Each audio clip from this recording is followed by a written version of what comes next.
Yeah, Rise from the Ashes, Day 2, Part 2, 2-2, Touche, Rendezvous.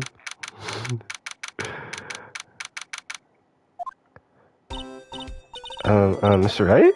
So, what's going on with the case anyhow? Anyway, I'm a little confused. Huh? Well, let's see. What is going on? The victim, Detective Bruce Goodman, was stabbed to death after 5 p.m. on the 21st. He died in the prosecutor's parking lot and the police department's evidence room. What's this? And the evidence room part? Weren't you in court with him? Like, the prosecutor's office and the police department are 30 minutes apart by car. True. Well, that's what we're going to find out, or at least, or try to at least. Alright, let's do it. Glad she's in good spirits, but I'm not sure she's going to be much help with this. Don't be so sure, Mr. Wright. Huh? Look, we're in this together, right? I'll prove that these thick-rimmed glasses of mine aren't just for show. Let's go. Science awaits. Huh? I didn't even choose to come here. Okay. You know, I really don't think we should worry about the police department murder. There wasn't even a body found there. Who cares? Damn. Yeah, it was only our victim who was killed in their evidence room. No biggie. Besides, my sister would never do such a thing. I know it. That oil drum, was it empty? The oil drum, kicked over by the chief prosecutor, was brimming with water. Excuse me. My sister erasing evidence of the crime, she never. I mean, if she was the killer, why wouldn't she? Even though she says they don't get along, Emma really likes her sister. That's not it at all. It's just, we're both professionals at what we do, and I trust her. Big words for a high school student. Well, whatever. There was blood on the floor or not. The water in that oil drum washed it all away. Hehehe. Ignore the strength of my science at your own peril, Mr. Wright. Huh? What's that grin for? This situation calls for one thing, and that is luminol testing fluid. Luminol? Blood is sticky stuff. Blood is sticky stuff, you know? You can't just wash it away with a little water. Even if you can't see it, it's still there. But wouldn't the police have already done those tests? Never trust anyone's eyes but your own, Mr. Wright. Just give it a try. Me? Why do I have to? I'm a minor. I can't even drink yet. I don't think luminol has an age limit but realistically, in what situation is a minor using luminol? See? Yeah, we're testing bloodstains with this stuff, not drinking it. Here, look, I'll lend you these glasses. Huh? You had an extra pair of those? To test for a blood reaction, just spray the luminol on it. Like this. Press the X to spray it on. Okay? Let's find us some bloodstains. I'm starting with this corner because last time, and it's not in the YouTube video because it took so long, last time there was something here, but because I'm there, I couldn't see it, so it took me like an extra 20 minutes.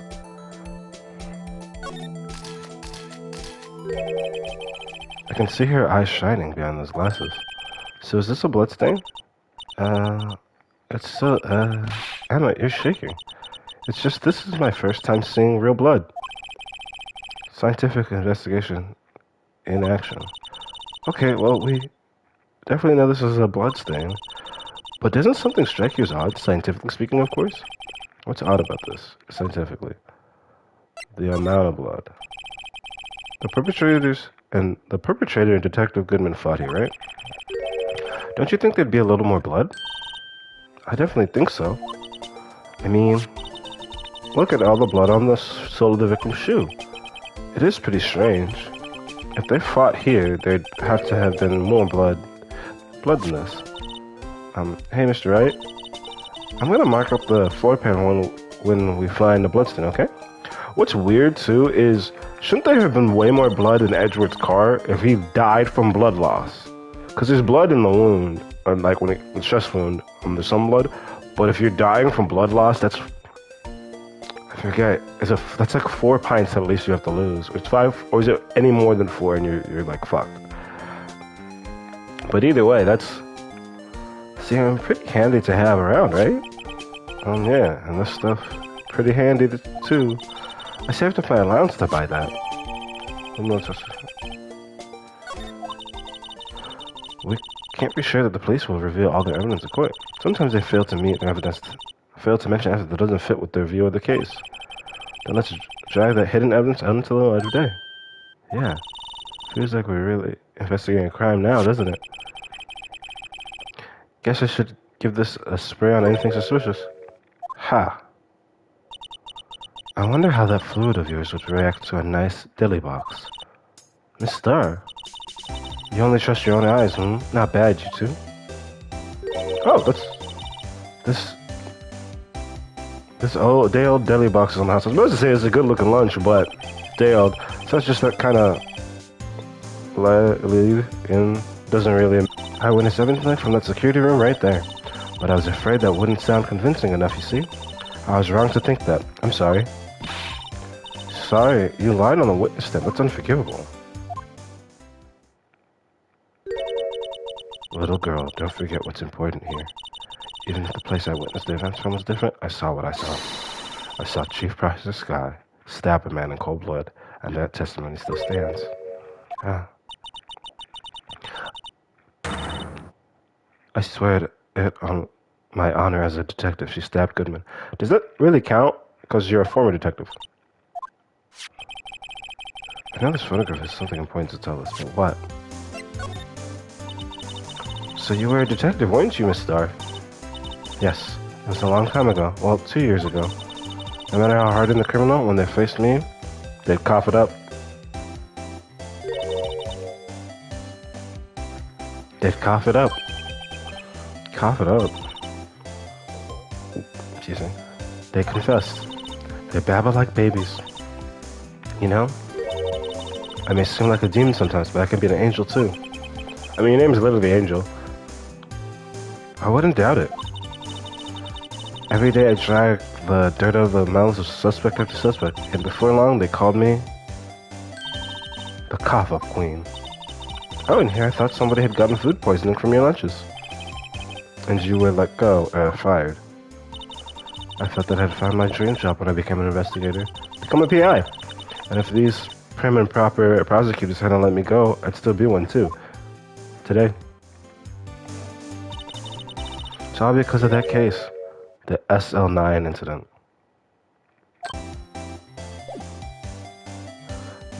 There's a thing that's like, I don't know if it's what it's called, God Eater Burst and God Eater Rage Burst, which is just the like additional. So they made like additional content for God Eater, so God Eater Burst. So it's the whole game and the additional content. Same thing for Rage Burst. The bonus story or the story for Burst is like good. Like I enjoyed it. Rage Burst basically follows that story follows the same story beats. And so it's like, you guys did this already. Why did you? So yeah, it's the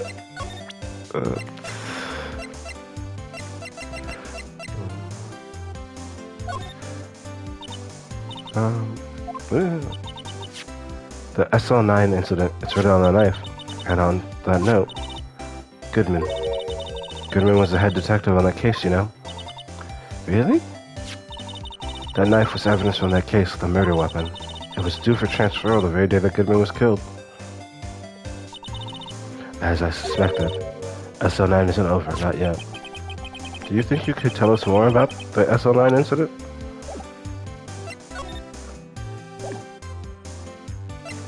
Did I not present the right thing? Because...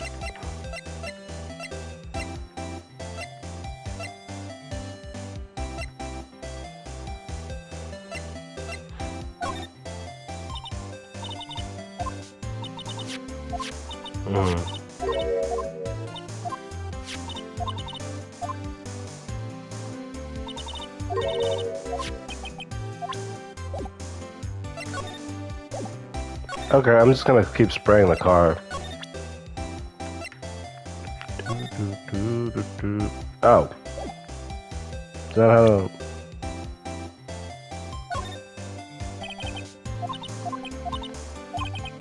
Huh?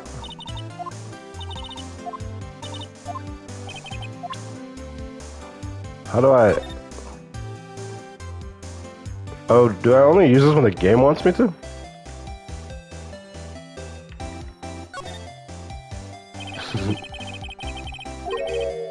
Oh, this guy. Don't tell me you bring this with you everywhere you go. Well, you never know where something might go down.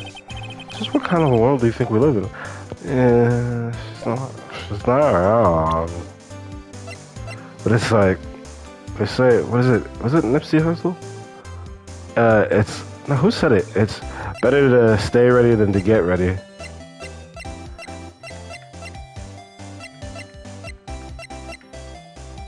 I feel like I misquoted who said that though.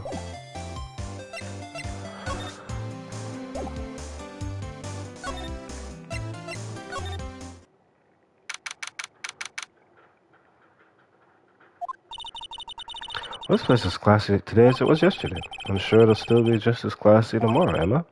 Incidentally, Edward's not here. I'm sure he's off doing... What's up? I'm sure he's off doing important investigations. I hope that's what he's doing. I guess we'll have to come back. Okay. Also, why is the security office not a room I can go into right now? Why is that? I also don't get why. Oh, maybe because I went to court records. No. There we go. Because I was thinking it's weird that I can't spray more of that. Okay. Let's see. Yeah, that's weird. Why is there no blood in the trunk?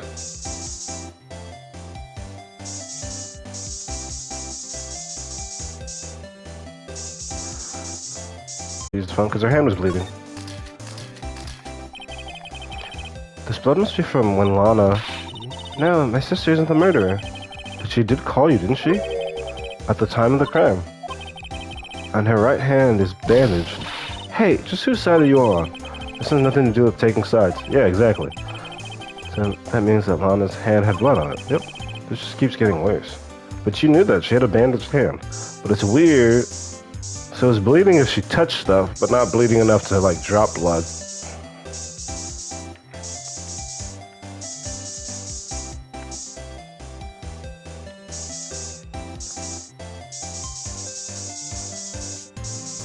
So there's only blood on those two things. Feels like there should be more blood. Okay. Should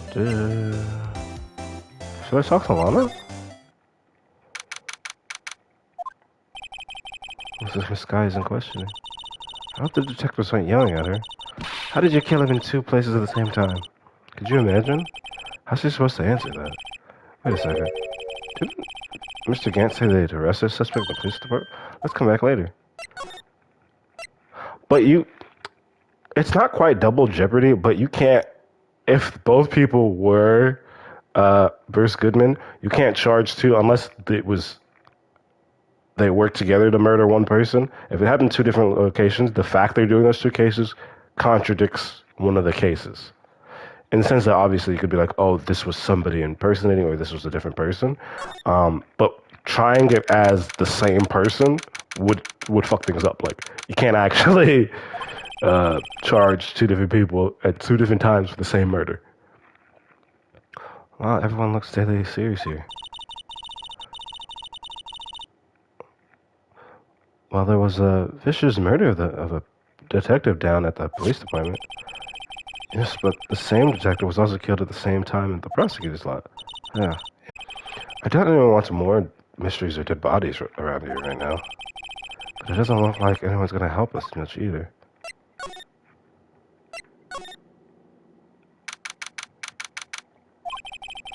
It's even busier today than it was yesterday. Well, it's a crime scene. The detectives are running around so fast they're blurry. I suppose it makes sense. A detective did get killed after all. Considering it happened in the evidence locker, it makes me wonder if they're like, okay, any evidence you have has to be because they probably have like maybe an offsite or an additional storage because you can't store anything in there because anyone going in, it's a crime scene, so you wouldn't be able to. So the evidence room, the scene of the crime. According to the pamphlet we got at the front desk, here it is. Seems like a kid in an amusement park. Oh, a real crime scene. Let's go take a look. You've been to a crime scene before. Guard station. Interesting.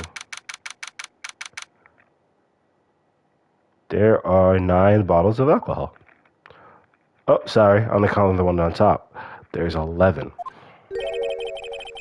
What's with the decor in this place? It's very eccentric. According to the pamphlet, this is the guard station for the evidence room. So beyond that door is the evidence room, the scene of the crime. It sure seems that way. Oh. Oh. What's wrong? It's these cacti. They're so prickly, so imposing. It's hard to think straight. What? If you can't handle the cacti, stay out of the desert. What I want to know is if this is a guard station. Where's the guard? I have a feeling I know who he is already. Is it Meekins? No. What's with this hat? Jeeps. Yipes. This sure are prickly. They must be the real deal. I would think just one big one would be sufficient. These cacti are a lot like my sister, actually. How so? Encased in a cold, rigid shell with spines pointing in every direction. Just like her. I'm not so sure I see the resemblance. It's more an attitude thing than a physical similarity.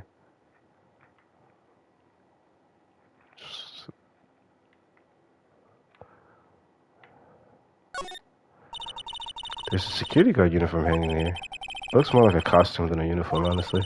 A leather jacket, leather pants, a leather... What's that called again? A punchy? A paunchy? A pinchy. I know, a poochie. Wait, maybe that wasn't it. It's a poncho, but I think I'll keep that information to myself for the time being. Is this... I thought... Okay. It looks like there's a video feed from the evidence room here. There's a light blinking below the monitor. It says recording. I bet we could use this computer to check out who went in and went out of here. Am I able to move? Oh. Okay, so there's something I need to look at. Oh, I guess the camera's nope. Oh, I guess that was considered one thing. Look on the floor, a lasso. Looks like so to trap something. A trap here? Wait, I know. Maybe someone was trying to catch a wild bull in here. But the lasso missed. Don't you think get here by elevator? You sure have an active imagination. I mean, I guess there's also probably stairs and... Yeah. Other than right here. This swing door next to this place looks like some kind of saloon. But look, it's nailed shut. You can't get in that way. Of course not. If you went in through here, the cactus would fall over. Ouch. I'd say it'd be more of a myself. Oh, wait. There's nothing in this corner again, is there? Good. Good.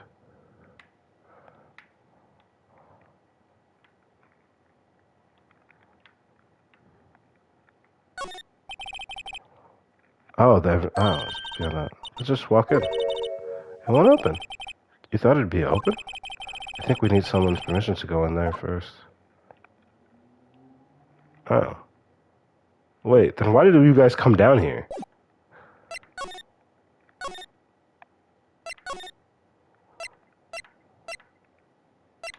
Wait, hang on. Not what I meant to do.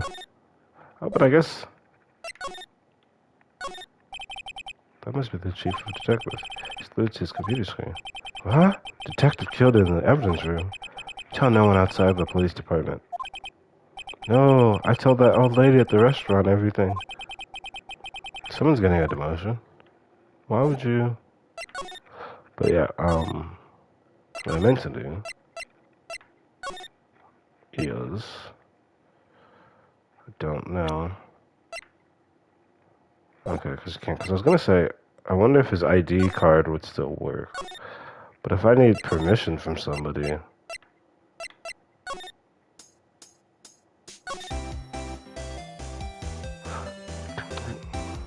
It's weird because that's literally where they chose to go. They're like, hey, we're gonna go to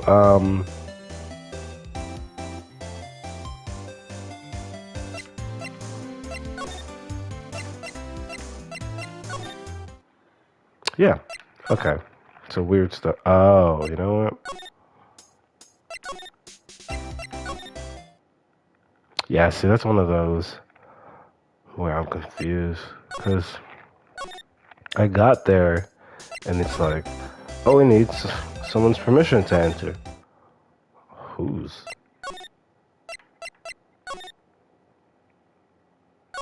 Because I examined everything.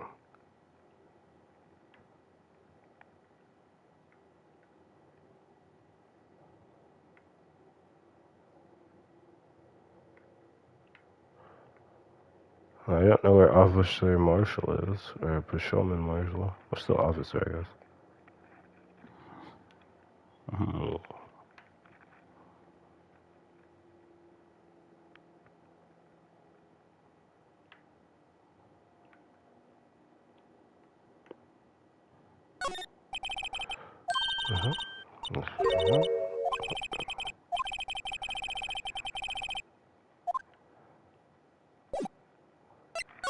But the only person I can talk to right now is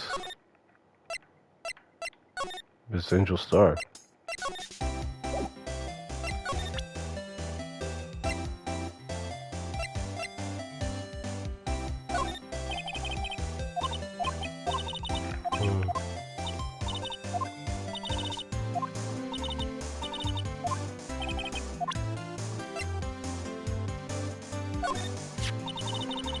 If you think about it, I could have taken that picture from the guard room, but even I get flustered sometimes. So you went straight to the scene of the crime. I rushed toward the chain link fence in an effort to stop the murderer. That's when I took this photo, yes. In other words, 5 minutes after the crime. Those 5 minutes are the whole problem. The whole of my testimony, as it were. The 5 minutes weren't the problem, Miss Star. You lying was the problem. Listen, little girl. I've had my testimony disregarded before, and I wasn't going to have it disregarded again. Just like that time. That time? There we go. That incident really opened up my eyes to the truth. We're nothing to them. Disposable. Disposable to who? 2 years ago, it was the biggest case I'd ever handled. The police and the prosecutors were desperate for decisive evidence, so they didn't solve it. On the contrary, it was solved quite cleanly. The criminal was caught and executed. Executed? Yes, the criminal got what was coming to him. It doesn't get any clearer than that. The only problem was, they never did find decisive evidence, not a shred. What? But the criminal was executed, right? On the basis of evidence of a sort, made up evidence. What? You mean they executed somebody with fabricated evidence? The best part came several months after the trial. Every detective involved in the case was dealt with. Some were demoted to patrolmen, others found themselves out of a job. And you were one of those. But Goodman stayed a detective. Marshall was demoted, you were fired, Angel was fired, but Goodman they kept, and you were one of those. Myself and one other person you know well. Wait, could it be? Exactly, Detective Jake Marshall. Oh, oops, I mean Police Department Security Detail Officer Jake Marshall. Detective Marshall? As professional detectives, we investigate that case from every angle. Jake was particularly determined, and then it was over, and he was demoted. Oh wait, was there a fourth? However, he hasn't forgotten, and neither have I. You haven't forgotten SL9? There was another side to the case, a hidden side. That's what we're after now. And no one in their fancy office can stop us. Wait, those lunches you sell. There's only one reason I come to sell lunches in this accursed office. I come here to meet old friends, boyfriends that can help me investigate Miss Star's old boyfriends. How many does she have, anyway? Just when all the detectives on SL9 have disappeared, we find new evidence.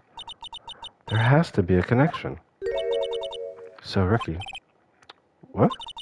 Seems like you're serious about investigating this case. Yes. Then you should take this. A Salisbury steak lunch? I know a certain guy who might help you if you tempt him with this treat. Is that it? Officer Marshall, are you going out? Why do you want to know? I was just wondering what happened to him. A long time ago when he was helping my sister do cases, he was so nice. He got along so well with my sister, it made me jealous. Oh, okay. And he was nice to me too back then.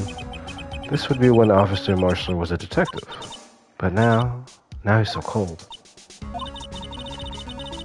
Jake and I are merely cooperating on this investigation. We're putting the past to rest earlier. Nothing more than that. I see. Thank you. Officer Jake Marshall. Real quick, I'm gonna check the court records and the side that I never checked. Just, this dude is 33. She's 5. Oh, how old is Gant? 60. This dude is 65? District Chief. I mean, yeah, he knows the judge, so that would make sense.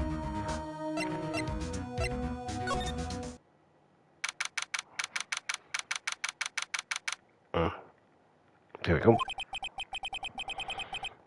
This place is charged with frantic energy, as always. Please.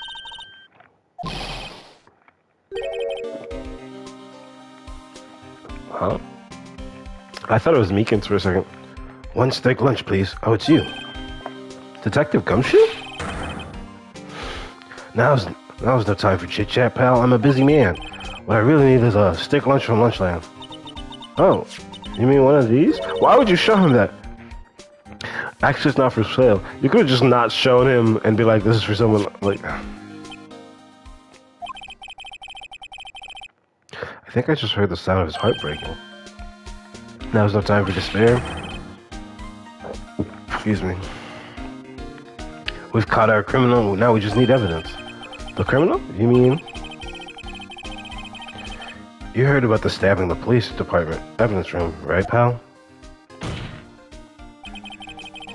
On the same day that a detective was killed in the Parsons parking lot, another detective was killed in the police department.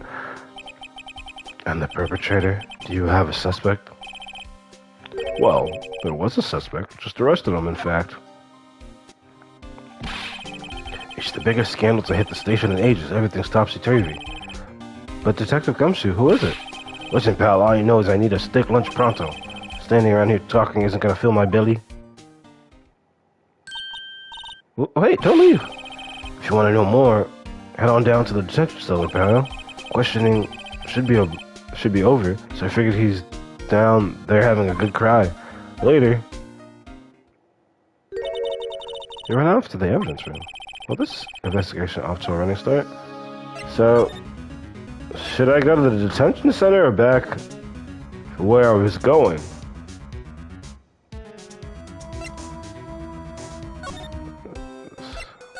It's probably one of the things that you need to do. Still, I do feel better about things a little. I mean, they caught the person who stabbed Detective Goodman, didn't they? Yeah, I guess they did. Best to not go too far down that road right now. Things will just get confused. What was that? Sir, that's what I'm saying. Me, a perpetrator? I'd say I was the perpetrated. Again, sir, that's what I'd say. Hi. Greetings, sir. Well, I don't know who you are. Excuse me, but is Mr. Edgeworth, anywhere on the premises? I'm here, sir, at the request of the chief. Sir, I got your report, sir. Officer Meekins, so you're a guard here at the detention center? No, sir, I'm not, sir. I'm a little lost patrolman. I'm a little lost lamb, sir. Oh, I get it. You're here to deliver a report. No, sir, how should I say this? Wait, he isn't, is he? You, Officer Meekins? You did you? His ID is the same. Stay in the con. Sir, I'm a patrolman with General Affairs, sir. Sir! How? I can hear you fine, Officer Meekins. I had some business that day, sir, so I went to the evidence room, sir. The guard station in front of the guard room was empty, sir. So normally there's a guard at the evidence room. I mean, that's right, sir, because evidence is kept in the evidence room, sir. Now, the security officer was none other than Officer Marshall. Marshall? Really? How are you surprised at this? Then, sir, I happened to glance at the security room monitor. That's when I saw him, sir. A suspicious person in the evidence room. A suspicious person, sir. Oh, damn. What the heck is this guy doing? So what happened then? After that, sir, everything went white. I saw red, I blacked out. And when I came to, I was here in the detention center. How long were you out? Days? Might I ask, what happened to your hand? Sir, there was no one to bandage me, sir. So I did what I could to wrap it up, sir. A bandage on his hand? Just like Miss Sky. Yet another similarity between this case and the one at the prosecutor's office. First things first, tell us how you hurt your hand. About your hand, did that happen during the course of the crime? Well, you see, sir, don't you think you should just confess? But sir, but there was nothing I could do. Nothing you could do?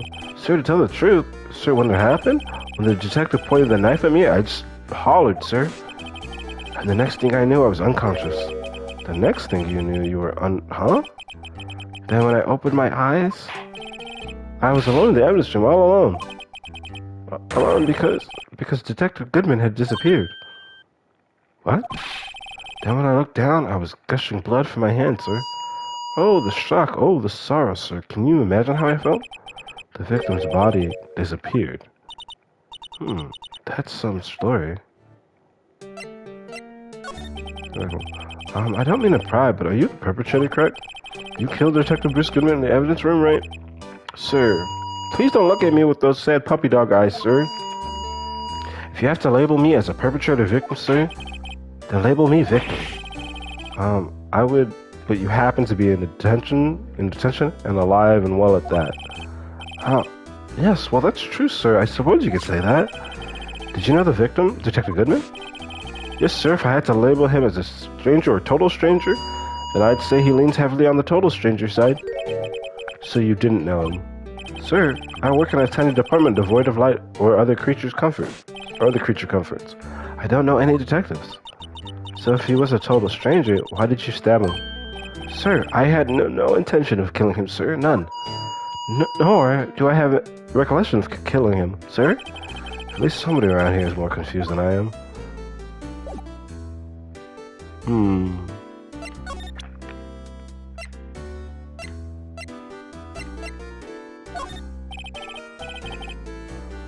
Oh.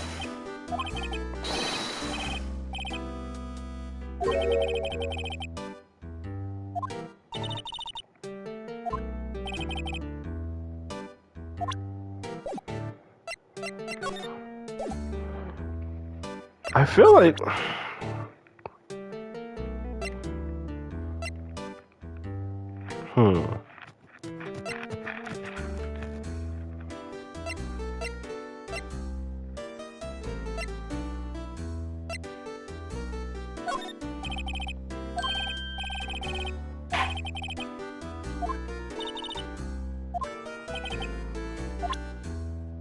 I guess there's nothing. So one last thing. Do you think you could take a look at this? Hey! That's it. That's it. That's what? My head was a blank until this very moment. But sir, now I remember, sir. You mean you remember what happened? Correct. That card was the cause of it all. This ID card? Exactly, sir. That's exactly it. Nothing could be more exact, sir. Nothing. I've been repairing into this one a little deeper.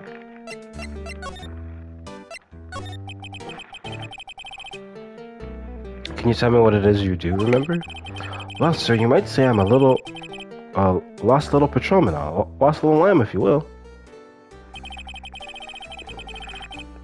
I didn't know Detective Goodman, who was in the evidence room. And that's why you thought he looked suspicious. Sir, I entered the evidence room and asked the man to show me his ID card. Well, that sounds pretty much by the book so far. That's right, sir. That's what I've been trying to tell you. So you asked Detective Goodman to show you his ID card. What did he do? That's the thing. Suddenly he pointed a knife at me. What? Sir, I assure you I was as flustered as you are right now. So I whooped and leapt at him. Detective Goodman pointed a knife at him. Do unto others before they do unto you. My own father's words, sir. What happened then? Well, my eyes, sir, everything went white. When I woke up, I was here. Right. So, Officer Meekins, why was it that they arrested you? What do you mean, Emma? Let's look at what we know. Now, Officer Meekins didn't know Detective Goodman, and the victim whom he met at the scene of the crime didn't show his ID card. In other words, we have no way of knowing if the victim was really the victim. And if this body just disappeared from the evidence room, we don't even know if anyone actually died. That's it, sir. That's what I wanted to say. That is, I did say something along those lines. Huh? But if you still ended up here, they told me that it had to be him, sir, on that day at that time. Detective Goodman was definitely in the evidence room. That's what they said. But you don't remember the events clearly. No, but the videotape is quite clear. Huh? Videotape? From the security camera. The crime, my crime, the crime, I swear to stamp out. It's there. It's me. It's on tape. And you wait until now to tell us this? I'm sorry, really sorry, sir. I'll hand over my badge. I don't deserve it. No thanks, I have my own. Well, guess we better go down and check out the crime scene. Okay, now we can go.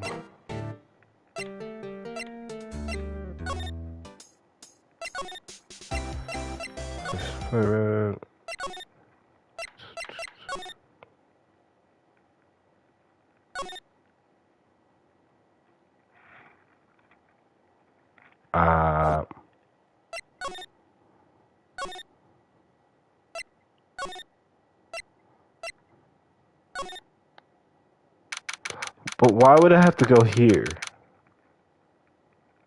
The Station Criminal Affairs Department? Because it's the evidence room is the... Hey, Mr. Wright, look, it's standing at the Chief of Detectives desk. It's Police Chief Gant. And you're sure this is... You know what it means if there's anything missing. Sir, I'm sure it's the most likely totally perfect. We checked all of his drawers, lockers, garbage cans, bags, coat pockets, hats, under his seat cushion, behind his computer monitor, inside his personal coffee machine. I see. Well, if anything does turn up, you call me, right? Right away, do you? Yes, sir. We'll scour the place again, sir. The Chief of Detectives looks a little flustered. Aha! Right on, my boy. How you been? Swim much? Oh, ho, Chief Gant, reporting for duty, sir. Why are you saluting him, Mr. Wright?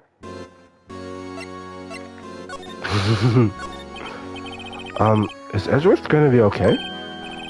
Oh, Worthy. Oh, you know, they're doing a little inquiry committee with him. Sounds like an inquisition. Yep, well, they've had no end of trouble with the boy since last year. You mean the incident in Gourd Lake? It doesn't look good having a top prosecutor sit in the defendant's seat, does it? And you got someone else found guilty in that case, right? Righto? Someone else found guilty. The guilty person was found guilty. Not Karma. Alleged he was undefeated in his 40-year career. But in court you fixed it so he was caught for forging evidence. Oh, okay. You're an asshole. Wait, I didn't do anything wrong. He did forge evidence. In any case, the prosecutor's office is in a bit of turmoil, you might say. Why, they do just about anything to restore their reputation. Now, depending on what that inquiry committee decides, it could be bad for Worthy. What?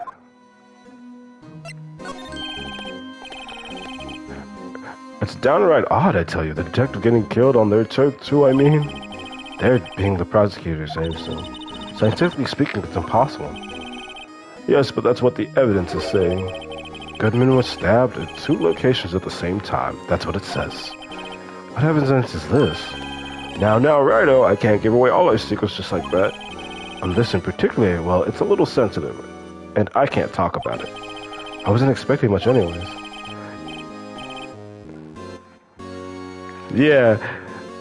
He sounds like he should, like, he's coming into, like, a church. You know what I mean? Like a preacher just strolling along, like, yeah. You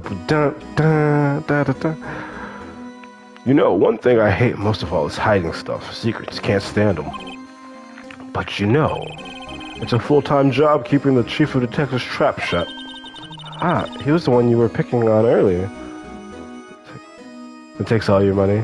Yeah, I could see that. Like, the congregation would need some donations today. I know you guys have donated the last 3 times I asked, but these renovations are costly. Like, I could see him just...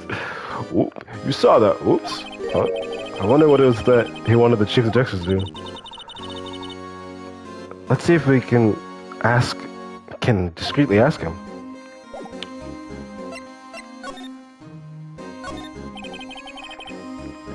Oh, sorry you had to see that. What exactly did the chief of police want you to do? Oh, see over there? That's Goodman's desk. He wanted me to check it for anything that might be a clue. It took away everything. Every last piece of garbage in the trash can. So nothing belongs to Detective Goodman still here. Of course not. Well, except for this. What? You kept something? Sure, why not? It's not important. He didn't even finish writing it. It's a lost item report, but it's only half complete.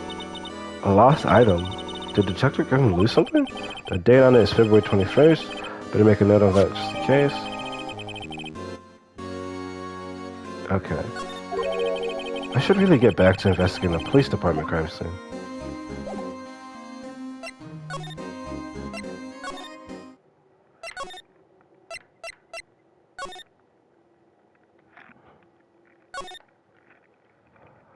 Where the heck is Jake so I could give him this stupid steak lunch? I'm guessing I was supposed to show Gant something.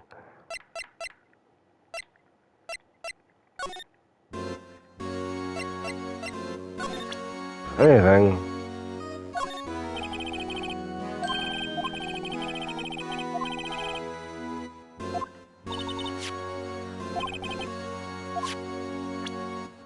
Wait, did he basically say I should look for Gumshoe? Because Gumshoe would be, sorry. Gumshoe would be here because he's looking for the oh, maybe.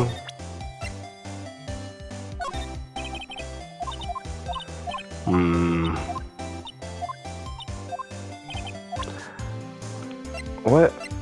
I feel like I probably have to present Gant with something. Yeah, definitely have to present him with something. I wish they didn't do it that way though, because they're like, hey, go here. Oh, you can't go here. Here's the lunch to go here. He's not there because you're supposed to do some other side stuff first. Just let me do the evidence thing, then I'll do the other stuff. Like, jeez. Dun, dun, dun.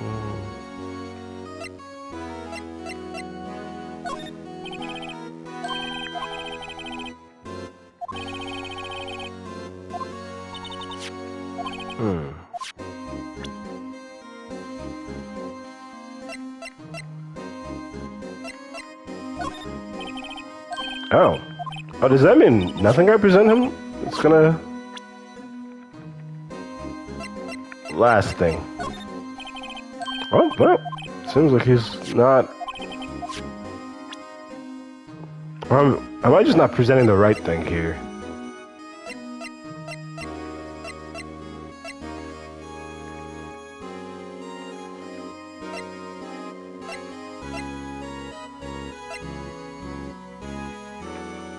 Because I showed him this, showed him this.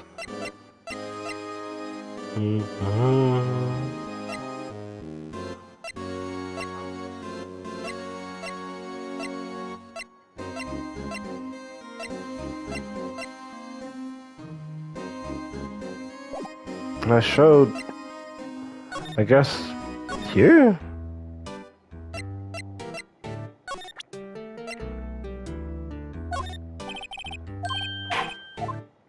Hmm.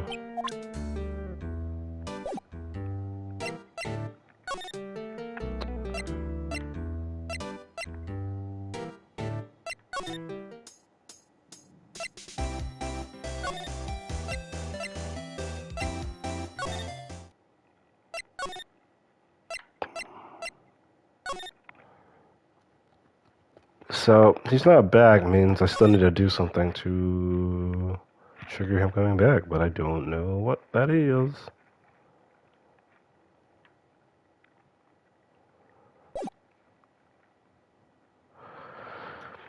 Yeah, I figure, so I could just run through all the evidence I have, because I figure the fact that Gant, there's probably a third thing that Gant, but I showed him, yeah, because it's only Gant, Angel, and Meekins I can talk to, and Meekins didn't react to this, and Angela didn't react to any new thing, so, or Angel, not Angela, so I'd assume I have to show Gant something. So, yep, we can just run through everything, I guess.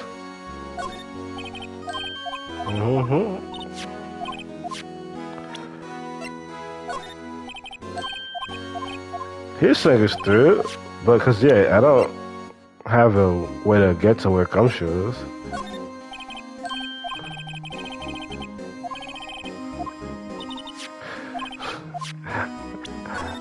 I mean, why not?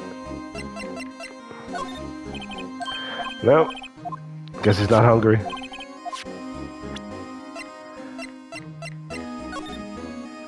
Oh.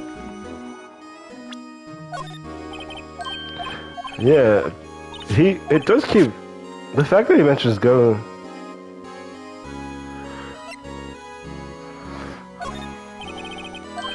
Yeah, based on his reaction, it seems like he's basically saying like, oh yeah, none of the evidence you show me is gonna do anything.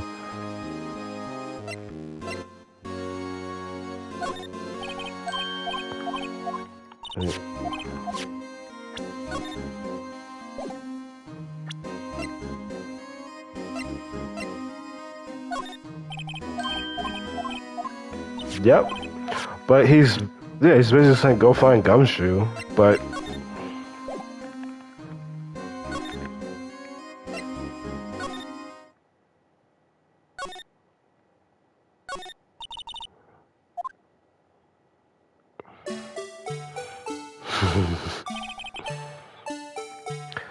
let's give him the benefit of the doubt and say he's dancing. Speaking of dancing, the police department has been dancing around like crazy since yesterday.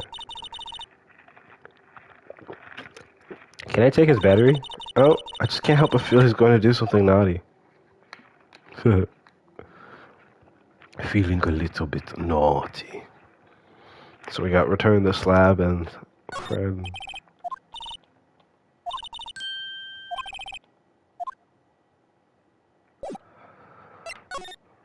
I have nothing to show Angel, so I'm just gonna go to the office real quick. Is it an office? We should begin with that, that thing.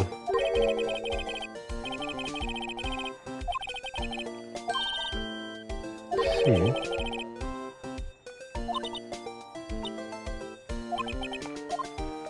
Oh. It just says go to the evidence room, so is this one of the... Because normally, when I have to trigger something again, it no longer has the check. Sorry. So, let's see, okay. Right. And I got the steak lunch to get permission, but I have to see Marshall for that.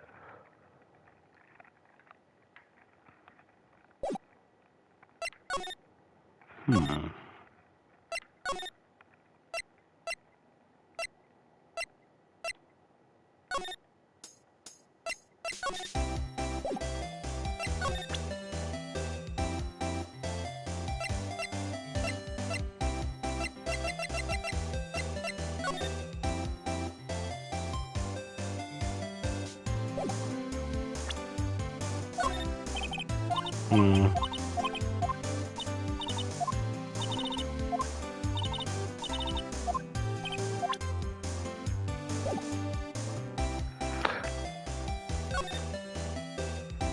Oh, you know what?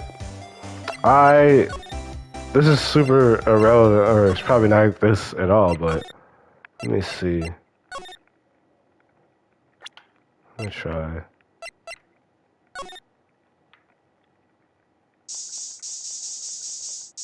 Nope. Dang, I was hoping there'd be something. Okay. It's in the evidence room, probably, but and then the blood came out. Then what do I do?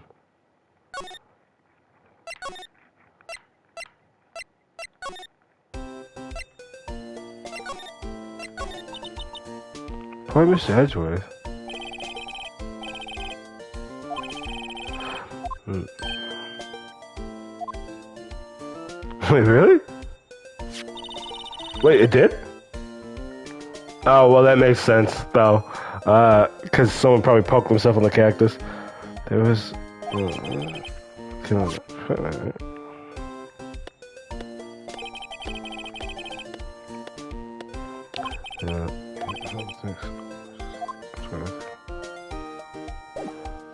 Okay. I'll go back there real quick.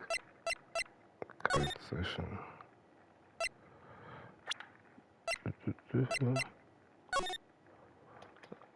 Meant to...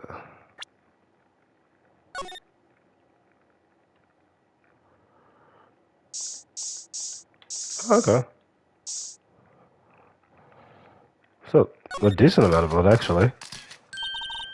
Wow, we got a reaction. There's clearly blood around the spine here. This room's pretty messy. Someone must have tripped over something and planted their head right in these spines. I think that might be more painful than being murdered.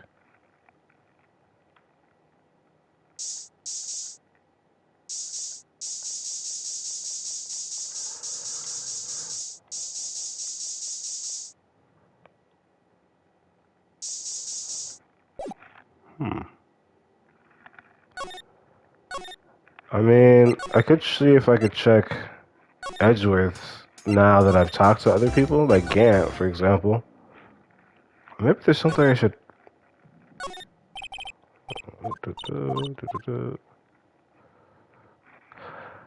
Huh?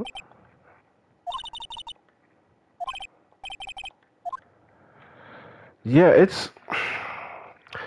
I figured... So, I tried everything with Gant, because that seemed like... No, I'm not on sync with this. That seemed like that would be it with Gant. Yeah, I feel like because they made this after. This whole case is a bit tricky when it comes to stuff like that. Last time was because I missed a cell phone. As far as I know, I'm not missing anything. I do think it's weird though, and they didn't mention it. There's not blood. There should be blood in the car, even if it's a little bit, if the body was there. But there's not, and it's not something that got mentioned. And at this point, I'm pretty sure I found the blood that I should find. But realistic, because there's only blood here, but there should be blood. If he was in the trunk, there should be blood in there, even if it's just a little bit.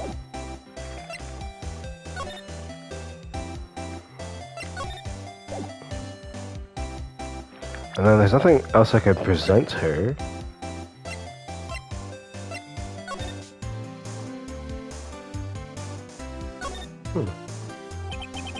Let's see. Ingredients. Meat. She must mean beef. She probably just wrote it generically. Yeah, let's hope so. Of course, I decided to have to check what additive she used. Go to 10. It says here, hours of sweat and labor. So that's why the sauce is so salty.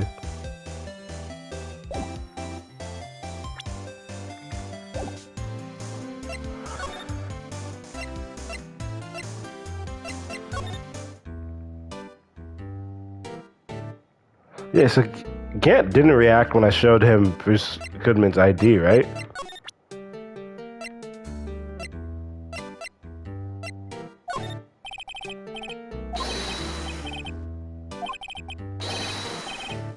Okay, so regardless of which knife you show him, that's how he reacts.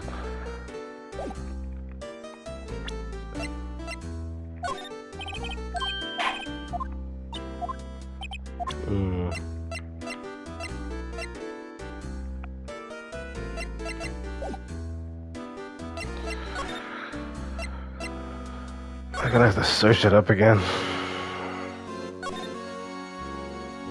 Oh, I wonder which one is Goodman's desk.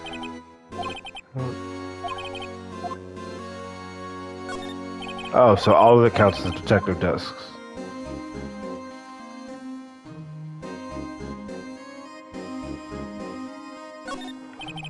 That's one of the detectives. He's mumbling something to himself. I know. The killer used the cassette tape. What? A crafty trick. The gunshot. Annoying. Actually, I was wondering if I could ask you a favor. Well, I never thought the day would come when Rido asked me for help. I was wondering if we could investigate the evidence room. And for you here, you can borrow this. Huh? Hey, this is a detective's ID card, isn't it? That's a special card for guests, so don't lose it. Yes, sir. It's an honor. You just run along and do your best now. Later, folks. You know, the thing that I think I like about Gant so much? You can't... The way he acts, he's either like, oh, I'm serious about my job and some stuff, there's fuckery going around and I don't like it, or I'm a fucked up dude who will go through and get rid of anyone in my way. Like, you really can't tell, because some stuff he's doing, it's like, oh, I'm jolly, and then it's like, what'd you say? It looks pretty cool on my lapel, doesn't it? Just think, a real ID. You seem happy. Yes, sir, because, sir, we get to go into the evidence room now, sir. I think this place is a bad influence on the girl.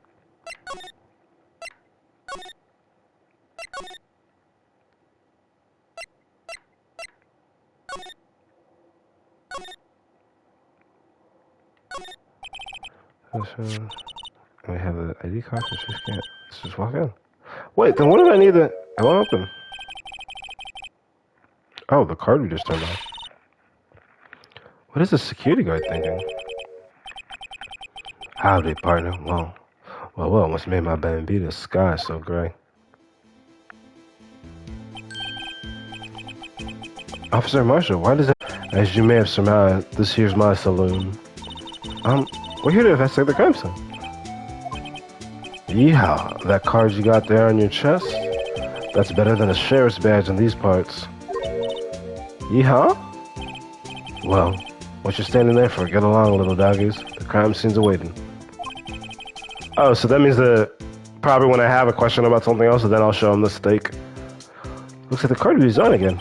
While we're here, I was wondering if we could ask you... Oh. Excuse me. Some questions. Sorry, cowboy, but I got no mind to tinkle with you hombres. You're busy then. Did I say that? I only said I didn't wish to speak with you.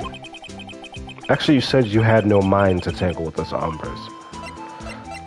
You don't wish to speak with us? Would you change your mind for a steak lunch? That smell reminds me of Texas. So, Officer Marshall, you're from Texas? No, I just saw a special on television the other day. Is this for my baby? Yeah, Miss Star.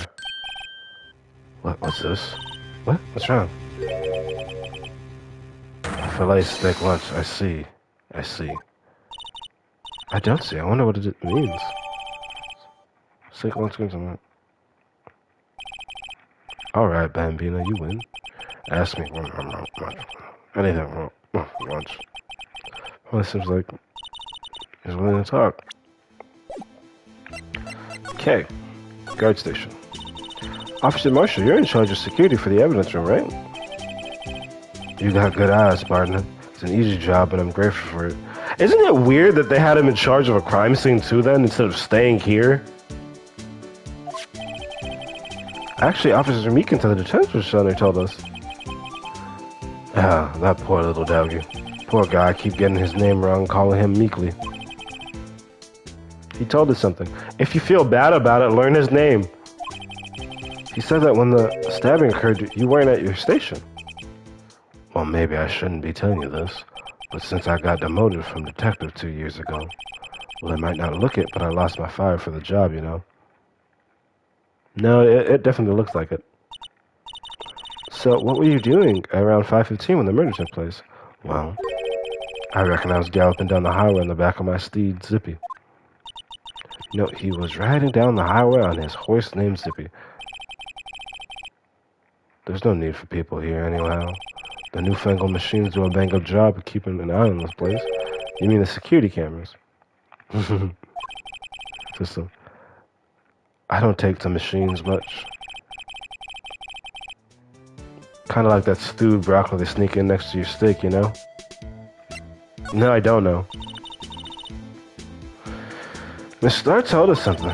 She said that you were a detective until 2 years ago. We've known that.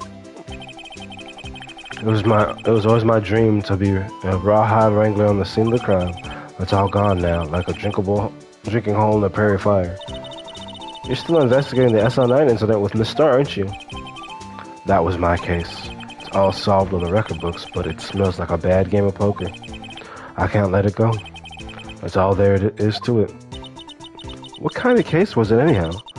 I've heard the name so many times, but no one tells us what actually happened. There are some things you're better off not knowing, Bambino. Anyhow, that case is officially dead as of 2 days ago. 2 days ago? The day of your case? That's right. The evidence transferals.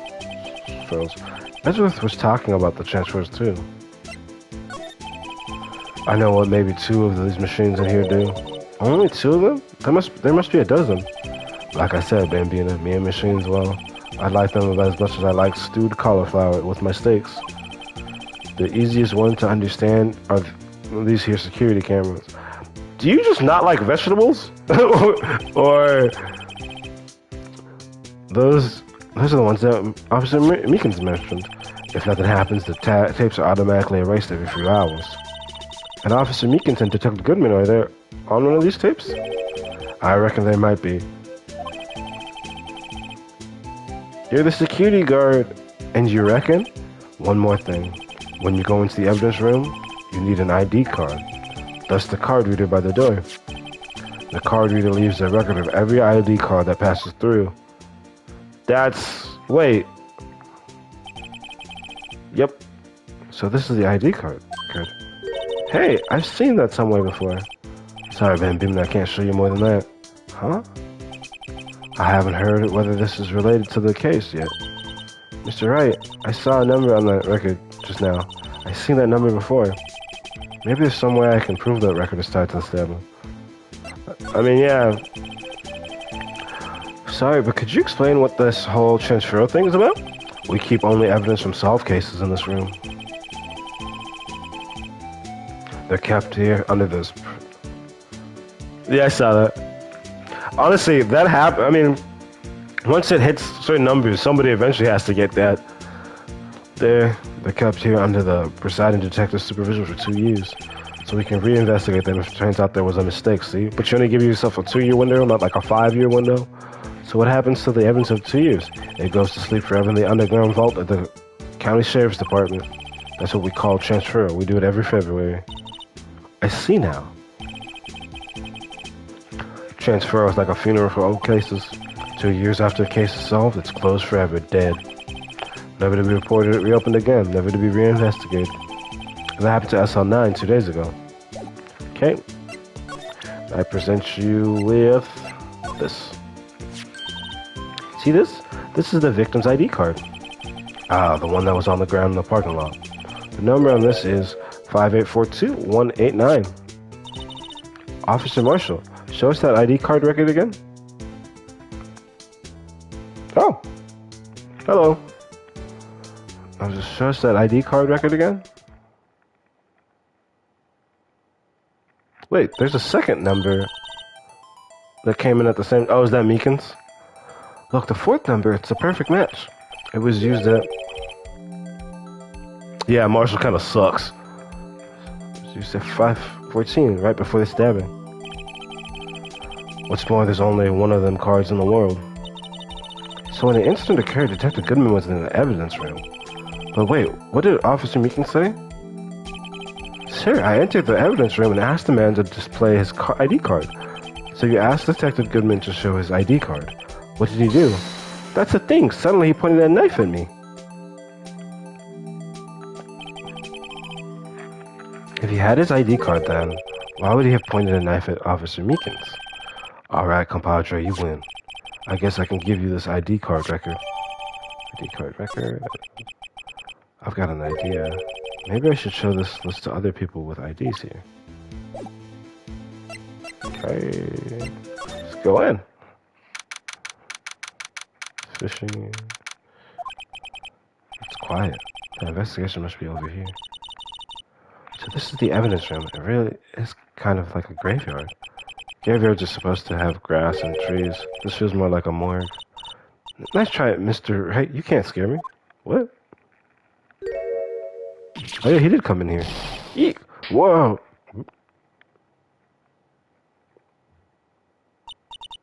Sorry, I thought you were a ghost. I wouldn't recommend going around smacking ghosts on the head, pal. So is it true, what I heard? Righto, please, do I look like a selfish man? Heck, if anyone asked me, sir, can I borrow $50? I'd give them $50, no problem. So go ahead, investigate the room to your heart's content, heart's desire. Knock yourself out. Yeah, it's true. So Chief of Police can't. Will loan anyone $50? Even me? Oh, so that's what you were talking about. Actually, I was put in charge of the investigation for today. Just for today? Boss for a day? But guess what? You got permission from the chief. So now you're the boss for a day. Gee, thanks. First of all, you want to have this? Okay.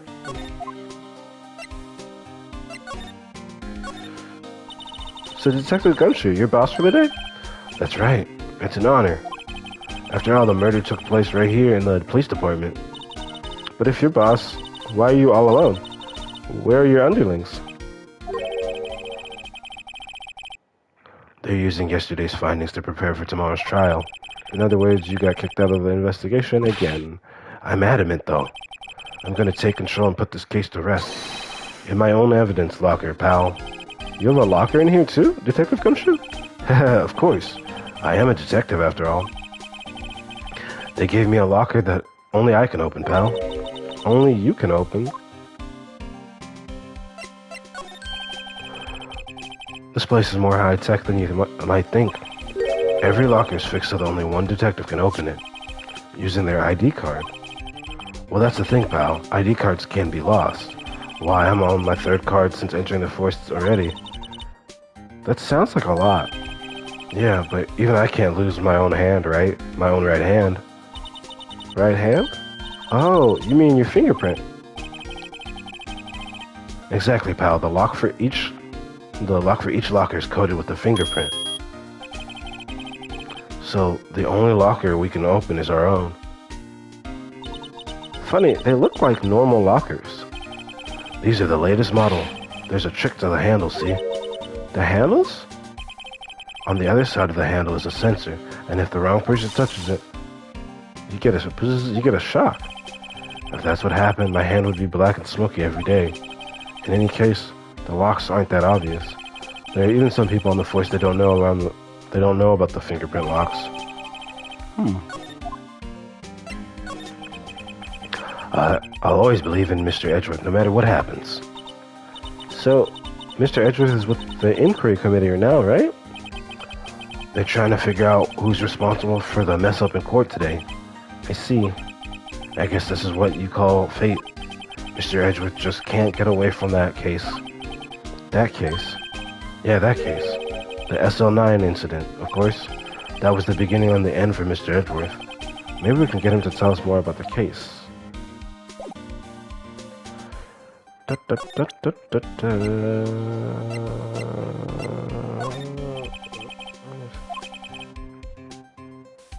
Oh.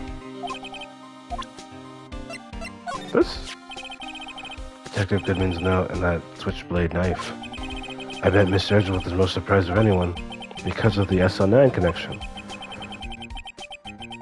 That was Mr. Edgeworth's first big case, 2 years ago. That was the first time the world knew Edgeworth was a man to be feared. But why would evidence from that case turn up now? I guess it's not over, pal. Maybe there are some loose ends left on that case. SL9 incident? Now that was a bloody, violent case. Violent? So it was a murder. A serial killing. Oh. Maybe I don't want to get involved in this after all. But the killer made a mistake and Mr. Edgeworth built his case around that to nab him. And this was 2 years ago. That put Mr. Edgeworth right in the spotlight and started the rumor mill. Rumors? About forged evidence? It was supposed to be all cleaned up with the transferal the other day. It was the last job he ever did. Detective Goodman, that is. Huh? What do you mean? Detective Goodman was the detective in charge of the SL9 incident, see? So...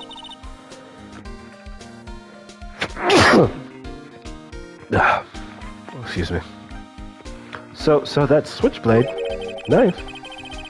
The victim took the knife out of the evidence locker himself.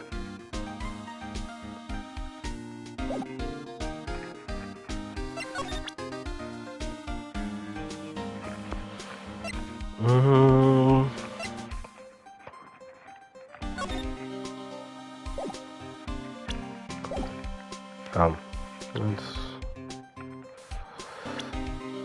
go here. Oh.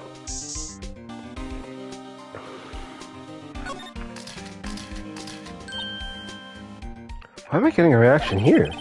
There's no reason for the murderer to touch the spot if he fled out of the door. This might be something significant.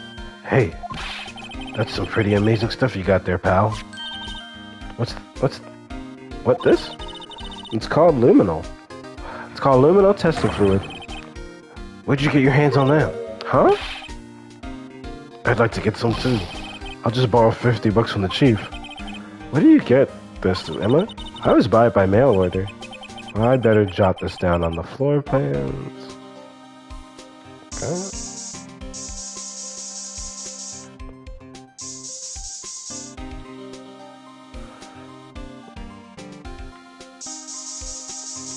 Slide to the other side. There definitely should be blood. Yep.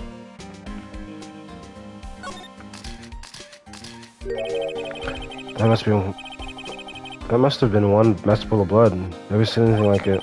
I'm not a professional. What's your opinion, Detective? Pale blue blood. Maybe Detective Goodman was actually an alien. This proves that something really happened in front of the Lost Locker. I'll make a note of it on the floor plans. Hey, if you didn't want any opinion, you shouldn't have asked. Oh, wait. Yeah, that's a lot of blood. Like somebody was actually murdered there. Because the other is the first crime scene, or the simultaneous crime scene, has like no blood. I knew it. This is someone's right handprint. What? What's the matter, Detective? This locker. This is unicorn blood Voldemort is drinking. Wasn't that blood silver? This locker, it's mine. It's yours? Please. You have to help me. No, I'm a fly. You'll do that for me, won't you, pals? This is an important clue, I'll jot down. I'm counting on you guys. Believe me, you can't... I'm counting on you guys. Believe me, you can't trust the police. What? But you're a detective. And that's how he knows. That has to be like this. That's funny as hell.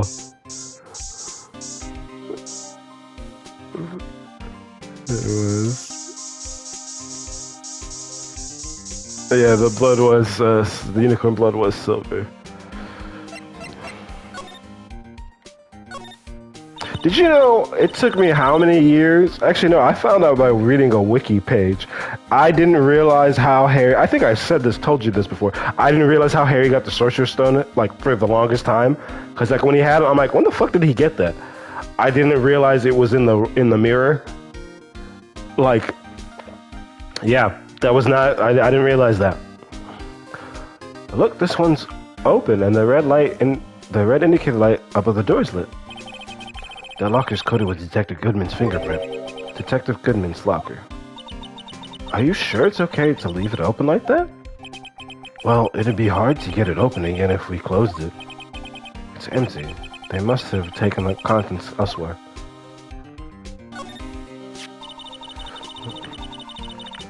Wow, someone must have broken something big to all these pieces. Detective Gumshoe, perhaps. Is it Gumshoe? And I read it. Yeah, it's funny because I only read the. I had like some of the books. I remember my brother read them to us. Like that's, which honestly I think was a great idea that my mom had us do that, bonding. But also, people should read stuff aloud because the reading level is different when you read aloud versus reading stuff. But anyways, and then I read the sixth one. But when I was looking at that wiki, I found there was stuff that seems like I don't know if J.K. Rowling had explained it later, but was not explained. And some of the stuff is like, oh, this makes it make sense. Like I thought Voldemort, the whole love thing with Voldemort, I thought that was dumb as fuck. But then it's like, oh no, he was made from the union of a love potion. So literally he can't feel love, doesn't understand it. And that's why it's something that affects him. And I was like, oh, I didn't realize that. Detective Gumshoe, perhaps. There you go, pal, making me out to be some kind of hooligan. That's apparently from the case. The case? The SO9 incident, pal. See the sticker on one of those, the pieces there? Another piece of SO9 evidence. I wonder what shape these pieces were in before whatever was broke. You want to try putting it back together? Good luck, pal. There's no job for amateurs. Why spend a good 3 hours on that before I had to give up? That's why I always carry around a tube of glue. Well, this looks like the bottom. Let's try putting the rest in place. Oh, we have a lot of pieces. What the? Oh. No, what? Yeah, it's this, right? Okay. Oh, it wasn't combined.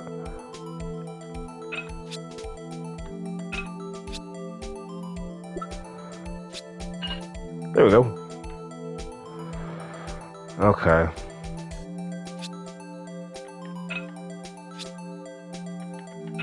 Isn't it? No? No, obviously not.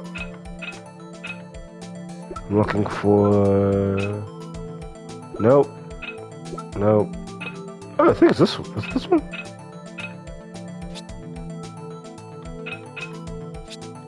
Oh, is that? I feel like...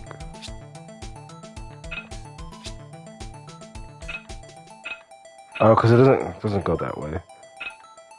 No, this thing is right to the case.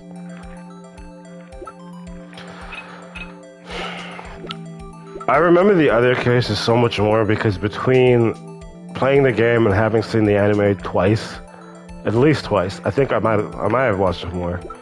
But this was a one-time thing for me because it's something with this shape, which I feel like the closest is no. It's definitely not this piece.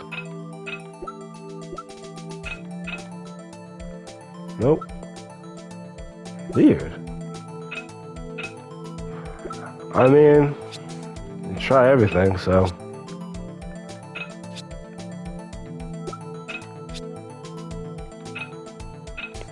It's definitely not this piece. What the? That's so annoying. that's genuinely annoying. It's definitely not this. It was definitely that piece. Oh, what the? Okay. Well, it gets easier with there's less pieces. It's easy to know. So is it this way? Oh, maybe. Oh. No? Okay. Oh. There we go. So now we're getting to the handle part.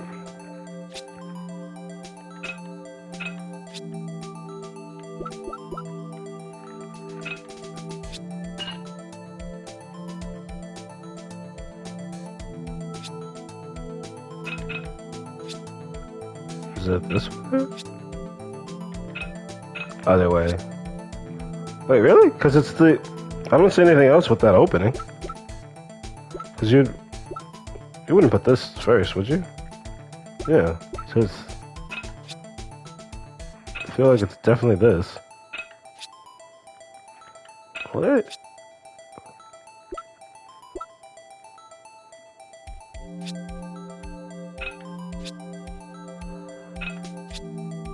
Yeah, this is. I think this is the last piece or second to last piece. So that means it has to be this, even though I don't. Oh, yep, there you go. That's this.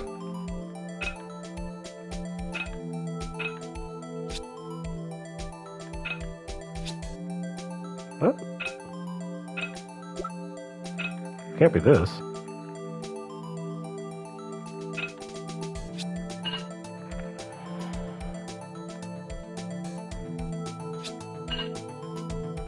Oh, it's still missing a piece.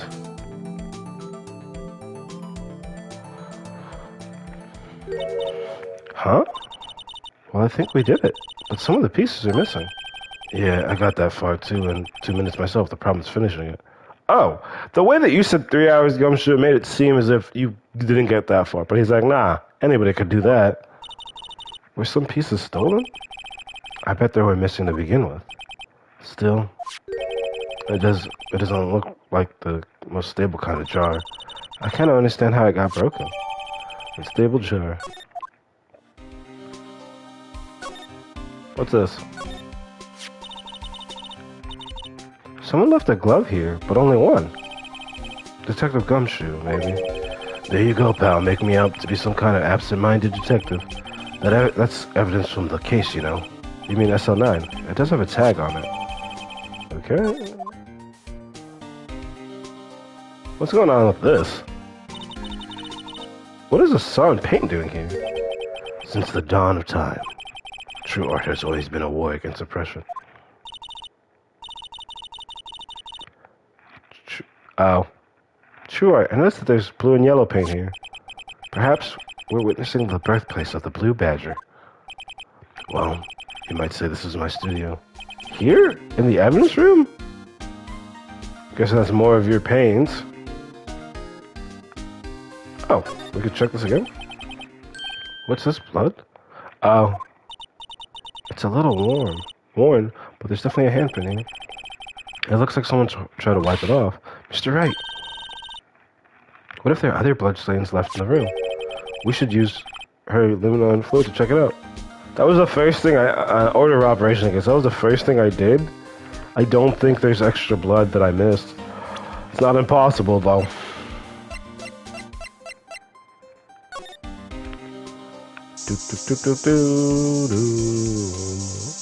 Unlimited luminol. Unlimited luminol. Luminol.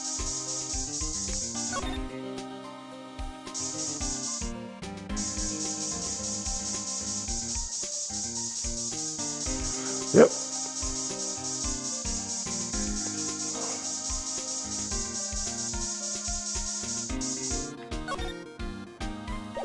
So there's 3 spots of blood. Can I touch the Gumshoe? Okay. Because is there something I haven't examined that I should be examining other than lockers? This place is stuffed with evidence, stuffed with dreams. I'm not so sure about the dreams. It won't open. Did you really think it would? Hey pal, our security's high-tech around here. Yep, that should... I don't know. I should get all the... Oh. If you put these pieces together, it makes a jar. There are 2 things that bother me. 1, why are some of the pieces missing? 2, doesn't it seem a little unstable? No wonder it broke. I'll make sure to remember that next time I make a jar.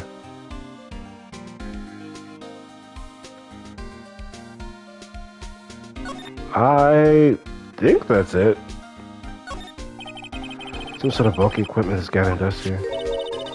What a scary looking fishing pole that is. Ah, that's my personal pole.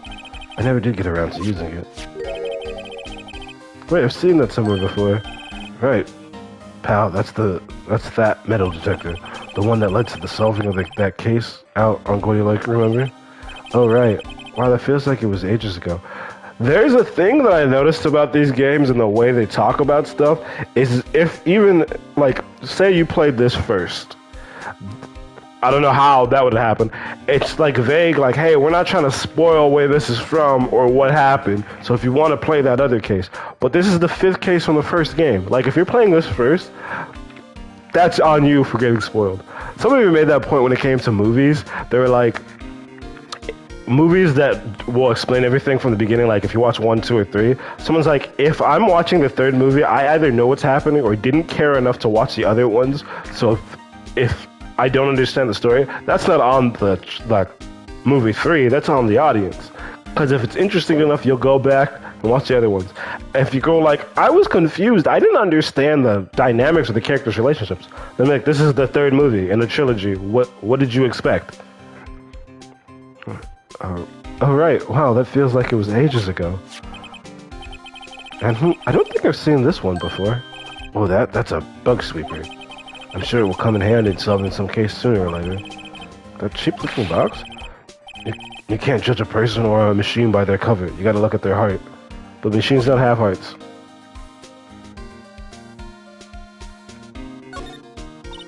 Wow, look at this big pile of junk in the corner. That looks like a car door. There's a pair of handcuffs attached to the frame. Maybe the guy they caught was some sort of escape artist and he got away. Hey, that's one of those human profiles for range testing. He's been shot square in the forehead. Better him than us. Oh! Didn't even notice this. There's something stuck out here. Looks like a shirt. I guess it must be evidence for some case. I wonder if Detective Gumshoe put this... Why does he keep doing that? There you go, pal. Making me out to be some kind of slob. I'm not responsible for the evidence here. That said, I bet that evidence locker was opened recently. How do you know? If you leave things hanging out like that, the evidence gets dirty or ripped. The guard checks on that kind of stuff and notifies the detective responsible. How many times have I had him breathing down my neck about some silly evidence? Sounds like Detective Gumshoe leaves evidence hanging out a lot, too. I bet he doesn't tuck in his shirt under that trench coat either. If you're gonna talk behind someone's back, don't do it right in front of them, pal. Except, that's a thing that I feel like that's the perfect segue to a line I used to use on my brother, where I would say, because like one time he was like, "Are you talking about me?" And I was like, "Whoa, whoa, whoa! I'm talking about you, not to you." That's the door we just came into. Looks like you don't need an ID card to get out. I mean, yeah, because one would assume you're the person who entered. I wonder what would happen if Officer Marshall cut the power while we were inside. We probably couldn't get out. Let's hope he remembers we're in here. Okay. Oh, okay.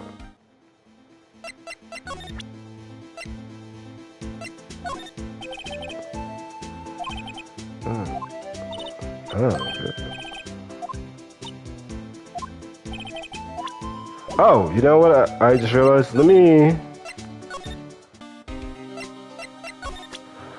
present Gumshoe with this. Could you take a look at this? This is the ID card record of the people who came in here on the day of the stabbing. I heard the rumors. So it was Goodman who came in here at the time of the murder. Whoa. What is it? That second number. Is it yours? It's not your ID, is it, Detective Gumshoe? Mr. Edgeworth. What? The second number on this list belongs to Mr. Edgeworth. What? Wait, the second one for the 514, or why would Edgeworth have come to the evidence room? Hey, pal, look at the time. Was there something you need to be going to do? Going to? It's just that Mr. Edgeworth's inquiry committee should be letting out soon. I'm going to give them my report for the day. It might help you know. Report? You mean the note written on the back of that flyer? The one that says nothing but no problems? Hey, it's Mr. Edgeworth we're talking about. I'm sure he can use a report like this. I believe in him.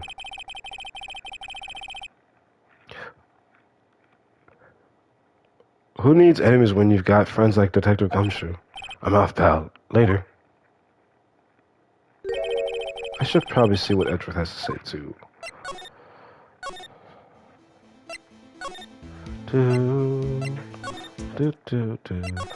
I think places that are grouped together should let me click the place, then choose out of that place instead of me having to click all of these things.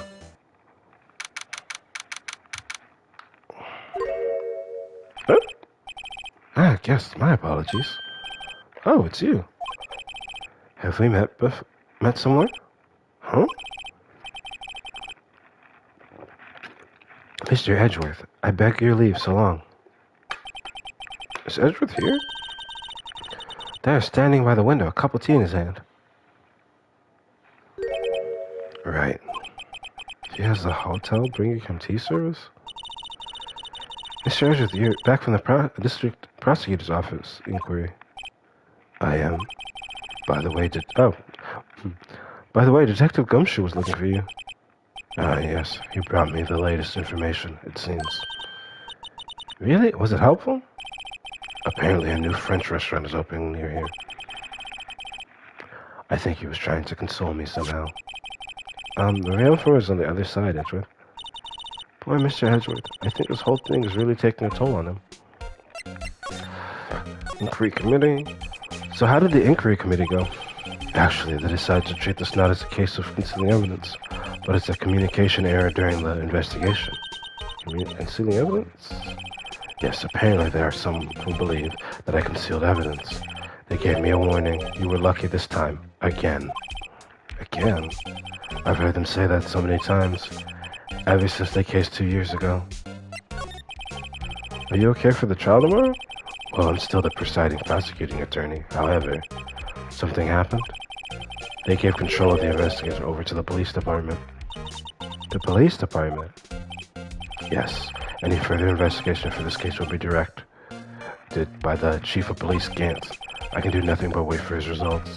I see. Why, I ask you why. All along I've done only what I believe is right. I have nothing to be ashamed of. But still, I've never seen him this out of sorts. We have a bunch of evidence to present to you. Alright, I better check this now. As I was saying, what's this? A record of ID card usage?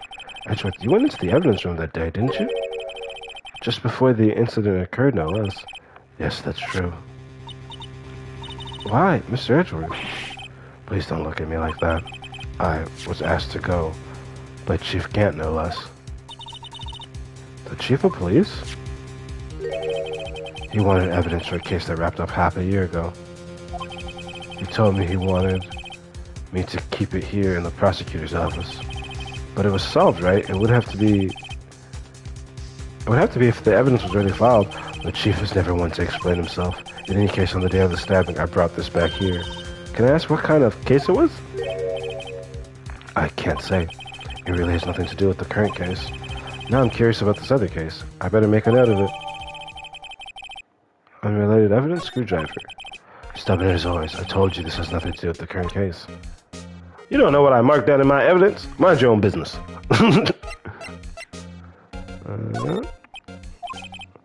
Now, you've probably got a hold of some information already, right? It all has to do with the case you were on, the SL9 incident, and some dark suspicion you were wrapped up in. You were the man who revived the worst memory of my life. I figured I'd be telling you about this sooner or later. He must be talking about his father's murder in that elevator. Okay, Edgeworth, why don't you tell me about it? Tell me the truth. Okay. The SL9 incident was a heinous serial killing case. The head of the investigation was the deputy chief of police at the time, Damon Gant. That wacky old coot was involved in the case 2 years ago, too? He was a top officer, and it was my first time working with him. I was nervous. Wow, you get nervous too, Mr. Edgeworth? What I want to know is why was a deputy chief of police on the investigation? That is a very good question. In truth, I used slightly more extreme methods than normal. Okay. We were dealing with a vicious murderer. If I let him go, the blood would be on my hands. We won our guilty verdict, and the killer was executed. Wait, you didn't... Of course not. I didn't touch the evidence. Yes, I will do anything in my power to win a trial. However, I do have a code, and I followed it faithfully. Contradiction, or objection. You just said anything, and then you're like, no, but not anything that fits along the thing. So, almost anything is what you meant to say. And actually... By the way, Emma, the chief prosecutor wanted to know something. My sister, what? If you were still studying forensic science, huh? Yes, of course. Why, just today, Mr. Wright and I were using this. Luminal testing fluid. Well then, you might have use for this. Aluminum powder for taking fingerprints. It's been chemically treated for better adhesion. For me? Are you sure? We are the enemy, you know. I've no say in today's investigation. Do as you will. Edgeworth, I'm really... No need to thank me. Here, take your powder and these fingerprint files for everyone involved. Thanks? How about giving these to Detective Gumshoe as well? There's... This bonus was like, hey, we want you to do some additional investigating stuff that we thought would be fun, that we didn't originally think of. Set fingerprint file. Well, let's get going. One last investigation. Right. I do seem to remember seeing a suspicious handprint somewhere.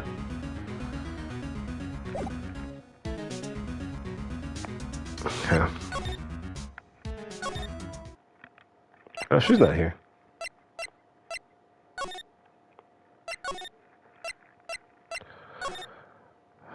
He's not here either. Oh. Investigator turned up a suspicious handprint. Hearing this blood on the detective's evidence locker. Let's use the secret weapon we just borrowed.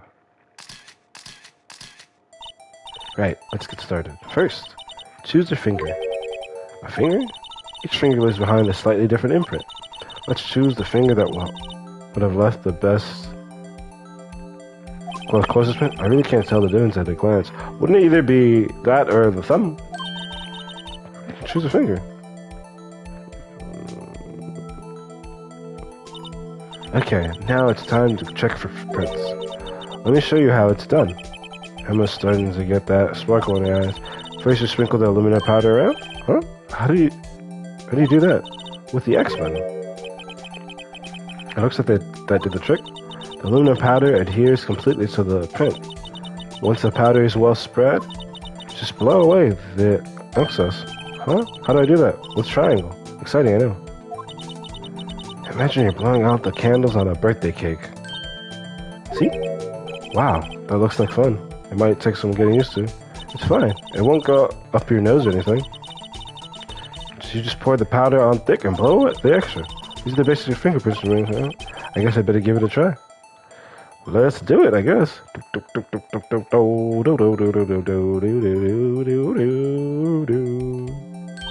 Oh, damn. Oh, you did it. You found one. But this looks nothing like a fingerprint. Oh, now that you mention it, I guess it doesn't. What does it mean? I think it means we're out of luck. Out of luck? The person who left this handprint must have worn gloves. Don't tell me we've been wasting our time here. Hey, calm down. That's just the way it goes sometimes with scientific investigation. But it does seem a shame. While we're at it, why don't we look for other prints? Other prints? Look at the locker door again closely. Oh, seems there's a fingerprint on something bloody handle. Let's see if we can find a clear print. I didn't see that earlier.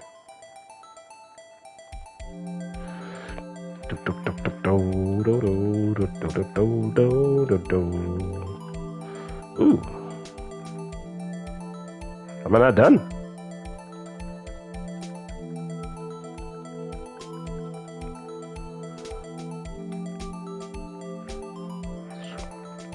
I think I'd like to try one of the other fingerprints.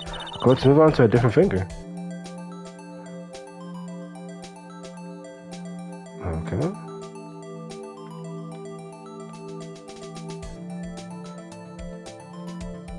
What? There's only one fingerprint here. What's happening? Or did I miss the other extra one?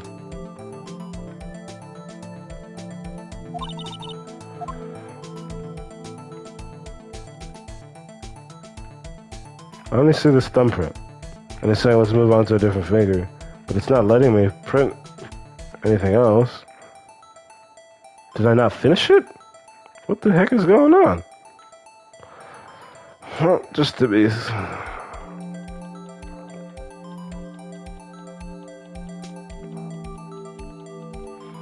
Can't say I didn't get it now.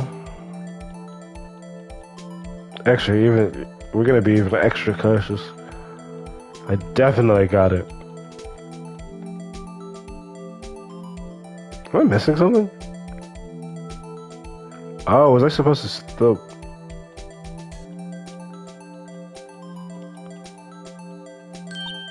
Oh. That was weird.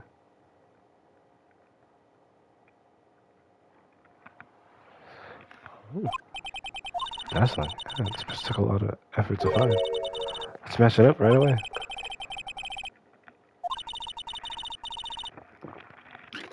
Well, there's no point in finding a fingerprint and not knowing who the owner is, right? I guess she's right. Look at the fingerprint data we got from Edward, and point out the person you think left these prints. Huh? How am I supposed to know who it was? I could make a pretty good guess. The bloody handprint and the fingerprints are in different places, right? Let me see that print. Excuse me. That means that print probably don't have... that the prints don't have anything to do with our case.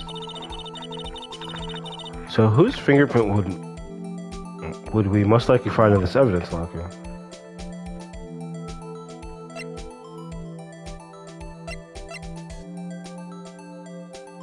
Not Gumshoe. Wait, huh? Oh, Gumshoe's in the...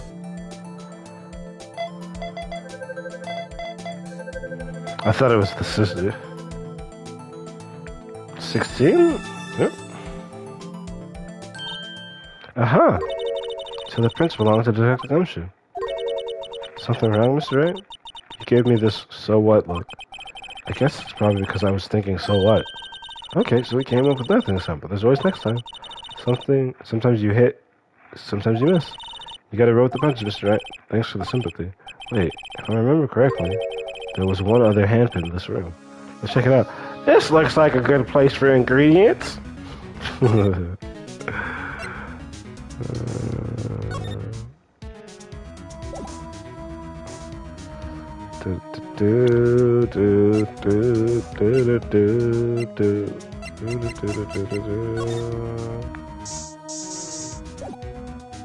Oh.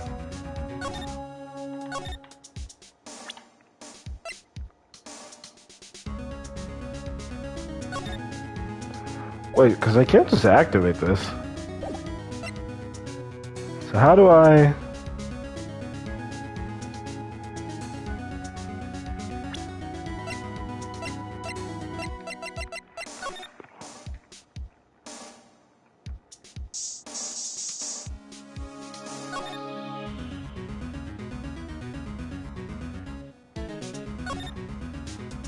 This is the other handprint. But how do I... Oh. There was a handprint here. Okay. Wanna try using it? There goes one. Sugar prints. Sugarous. What's the spirit? Perhaps warn you with something first. What? The area with the blood was wiped away, right? We only ended up finding it using chemical means. Any prints in that area will have been wiped away too. Oh, right. So that means no prints. Would you say the probability of your hypothesis is high? Don't ask me. Anyway, we must try to find prints that weren't wiped away. Prints other than the ones left by the bloody hand. It's any of these, isn't it?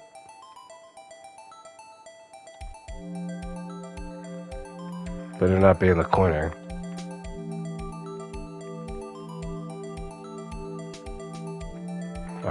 Wouldn't? What? Oh, so these were wiped away. Oh. I was about to say, that means any spot that doesn't have the luminol, I guess?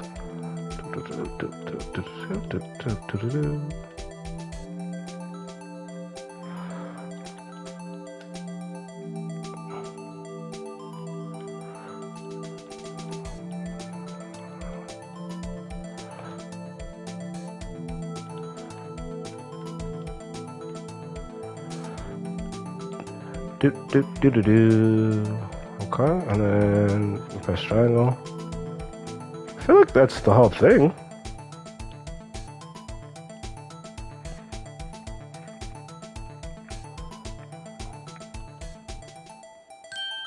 Oh. Isn't this?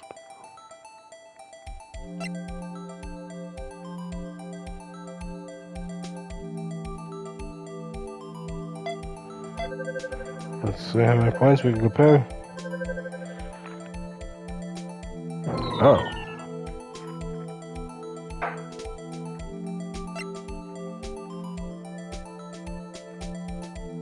This feels like it's slightly angled.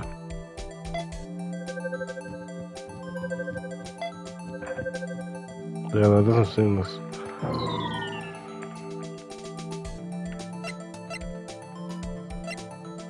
So that's a no.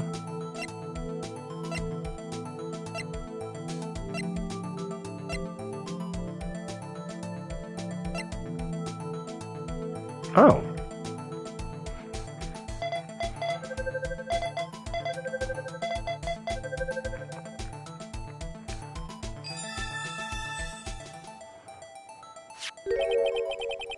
Hey, these fingers,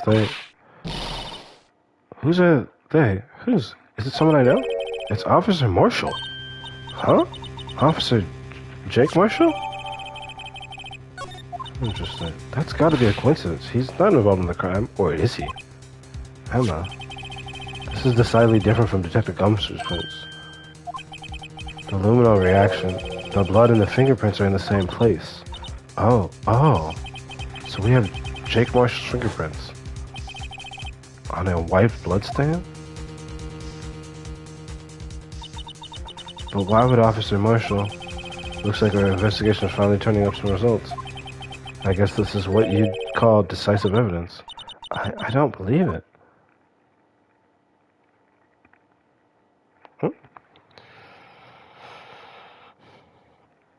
Okay. Took a good 2 airways. Okay.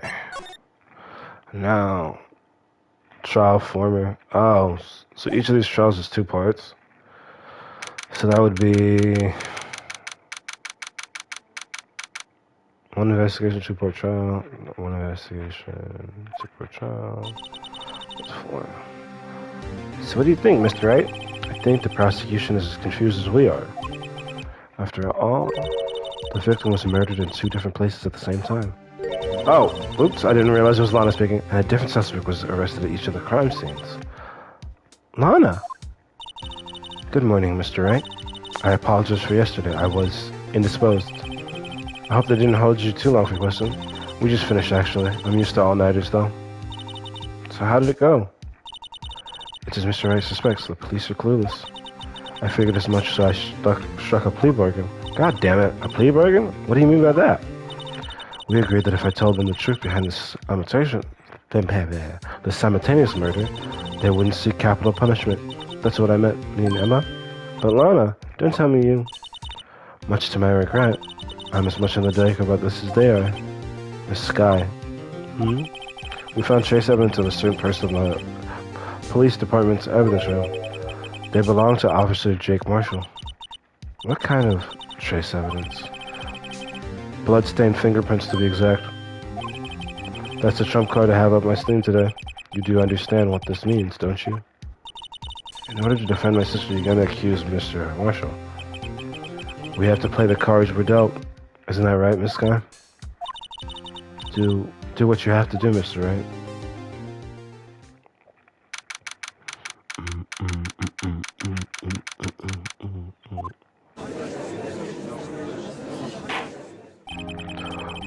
Court is now in session for the trial of Miss Lana Sky.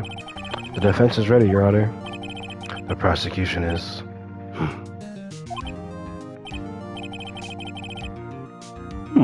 I'm afraid you'll have to clarify. It takes 30 minutes by car to reach the police department from the prosecutor's office. Yet the victim, Bruce Goodman, was slain at both places at the same time. But that's not physically possible, is it? What's more, I hear the victim from the evidence room just disappeared. Yes, and the body eventually reappeared in the trunk of Mr. Edgeworth's car. Wow. This is one messed up trial.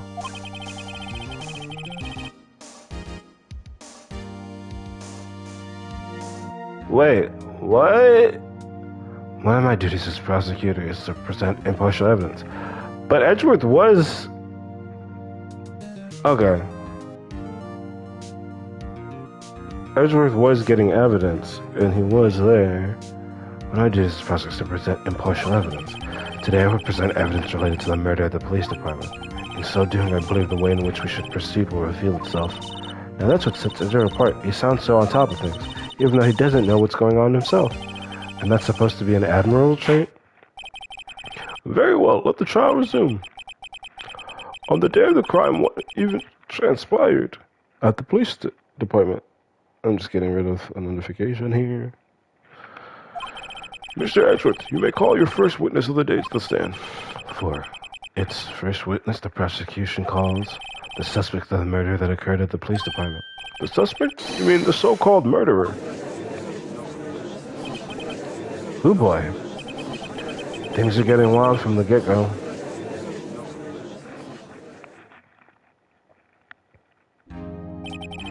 Will the witness please state his name and occupation? Yes, sir. I'm Officer Mike Meekins, sir. My occupation is, that would be murderer, sir. So you're telling us you're a professional killer? Sir, it was me, sir. I'm the one who did it, sir. Did it. I never killed anyone again. I'll never kill anyone again, sir. You gotta believe me, sir. Actually, what we'd like to hear from you is, sir, I'm what you call part of the younger generation, sir. A person whose actions adults can't possibly comprehend. Please, Mr. Edgeworth, sir. Help me, sir. Officer Meekins. Yes, sir? Give us your report of the crime. Consider that an order.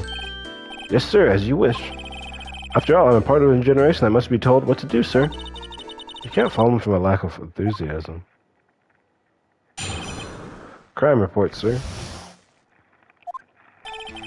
Although it's not my normal duties, I was assigned to guard the evidence room that day. I spotted a suspicious man on the security screen and rushed into the room. I was only doing what I was trained to do, sir. I was suddenly attacked. I fought for my life. Then I did it. After that, I passed out until another officer smacked me awake. So the victim, Detective Goodman, attacked you. Do unto others before they do unto you. That's the Meekins family motto, sir. I see. Then you fainted and a colleague helped you regain consciousness. Yes, sir. He knocked me upside the head, sir. Very well. The defenseman begins cross-examination. What I need here is more information to work with.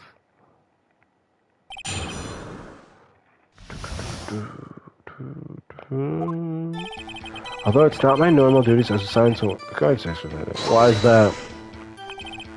Mr. Meekins, you work in the General Affairs Department, do you not? Yes, sir. I'm in charge of hiring new recruits, sir. Yikes, now there's a scary thought. Evidence transfer was taking place on the day of the crime, which meant many officers were given special tasks not ordinarily performed. I was in charge of guarding the Blue Badger, sir. The Blue Badger? Yes, sir. The lovely police mascot created by the Chief of Detectives, sir. I was to ensure it wasn't broken during the transfer process. That was my sole mission for the day, sir.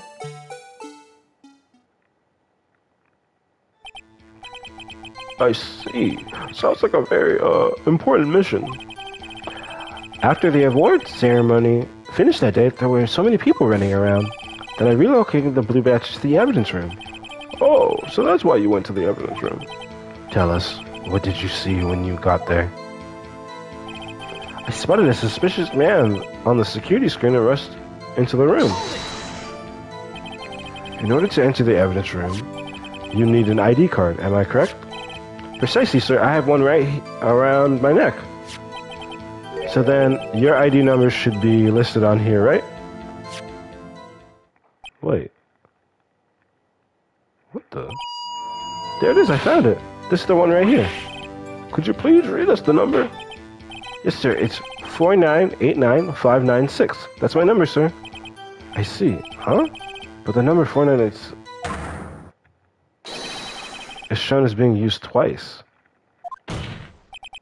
Please explain, witness. It's no real mystery, sir. The first time is when I relocated the blue badge to the evidence room. And the second time is when I went to go get him after everything settled down. I see, so it was during that second time when... Yes, sir. That was when I spotted the man on the security screen. Up there. I was only doing what I was trained to do, sir. I was suddenly attacked. So you were attacked. Can you please tell us exactly what happened to you? It was a knife, sir. A knife. Detective Goodman pulled a knife on you. What happened then? With me charging in on him like that, he looked as surprised as I was. You aren't exactly the kind of person somebody would want to run into. Excuse me. That's when I reacted, sir. I swung my arms like an octopus, struggling to detain him. That's how I got this gash on my hand. Maybe if you just kept your cool, your hand wouldn't be... When I saw the blood trickling down my arm, I panicked. I grabbed the man by his collar. I fought for my life. Then I did it. Please specify. What exactly do you mean when you say you did it? I know I don't look the type, but I'm really into kung fu films, sir. The man let his guard down for just an instant. So I snatched his knife from him. He took his knife. I spun around and performed a disarming maneuver. I made sure to close my eyes like a man. I see. He must have been desperate. The next thing I knew, his white coat was drenched in a sea of my blood. And then the next thing I knew... Yes? He punched me right in my face, sir. After that, I passed out until another officer smacked me awake. About what time did you regain consciousness?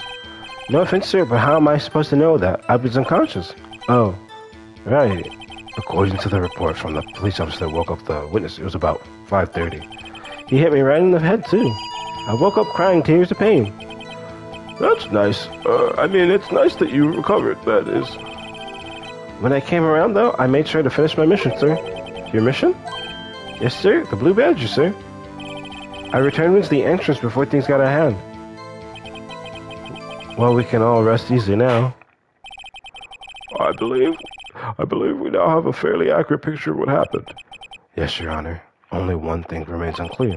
Was the man this officer murdered really the victim? He's got a point.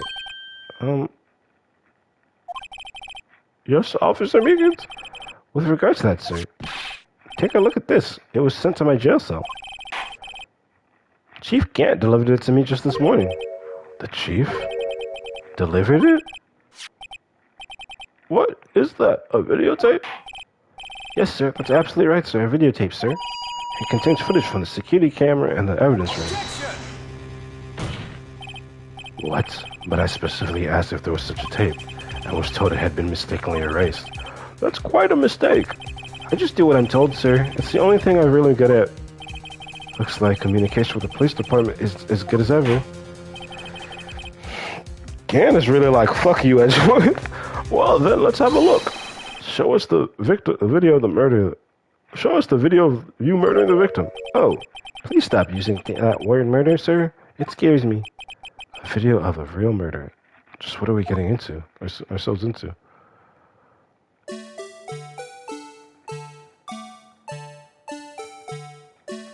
Hideous.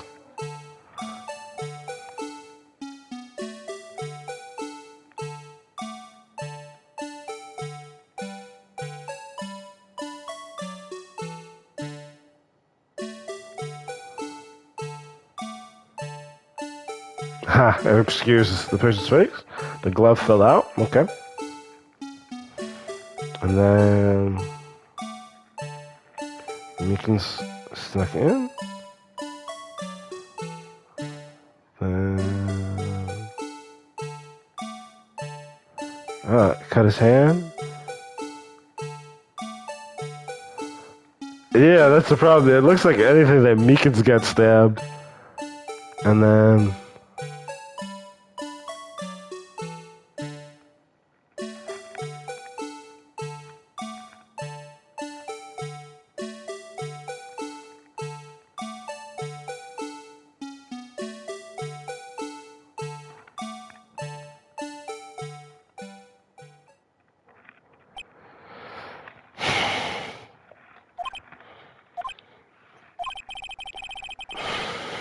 Well, I believe we're all thinking the same thing. How can we deal with these unsettling feelings stirred within us? What the hell was that wriggling piece of plywood? Sir, that's the pride and joy of the entire criminal affairs department, sir. It's the Blue Badger, sir. Why am I not surprised this isn't going smoothly? Yes, well, anyway, this tape seems to prove the witness did indeed encounter someone in the evidence room, and some sort of activity did take place. Your Honor, instead of relying on clearly incomplete footage, the witness testimony will suffice. Is that all right with you, Officer Meekins? Yes, sir, as you wish, sir. Mysterious man. His face can't be clearly seen in the video, but there's no question that the other person was Detective Goodman, sir. I mean, he opened the locker, which required Detective Goodman's fingerprint to do. The locker he opened is unquestionably Detective Goodman's locker, sir. So it must be him. No one else could have unlocked it. What's this about a fingerprint? Each detective has been given a locker equipped with a fingerprint. Activate the lock. These locks ensure that each locker can only be opened by the detective it belongs to. Intriguing. That would mean the victim at the crime scene would have had to have been Detective Goodman. Very well. The defense may begin its cross-examination. I don't know where this cross-examination will lead, but everything begins with contradictions. That's where I have to start.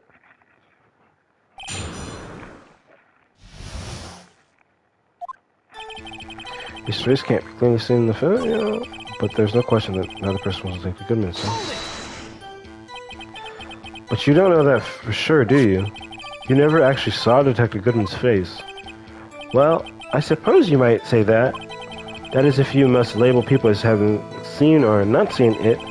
Since his face can't be identified in the video, only you can verify it. Why is everyone looking at me? If I had to label your stares as disturbing or... Meekins. Yay! Having been shown a questionable video at best, we're not in the best of moods. Now please be more certain when you testify. Yes, sir. You claim the man who brandished a knife on you was Bruce Goodman. Tell us why you were positive it was him. Okay. About these lockers, is there no other way to open them? No, sir. I tried all kinds of methods in the past. Why? The only response are registered fingerprints, sir. I wonder what kind of method he tried. The man opened the lock, which only responds to his registered fingerprints. Excuse me.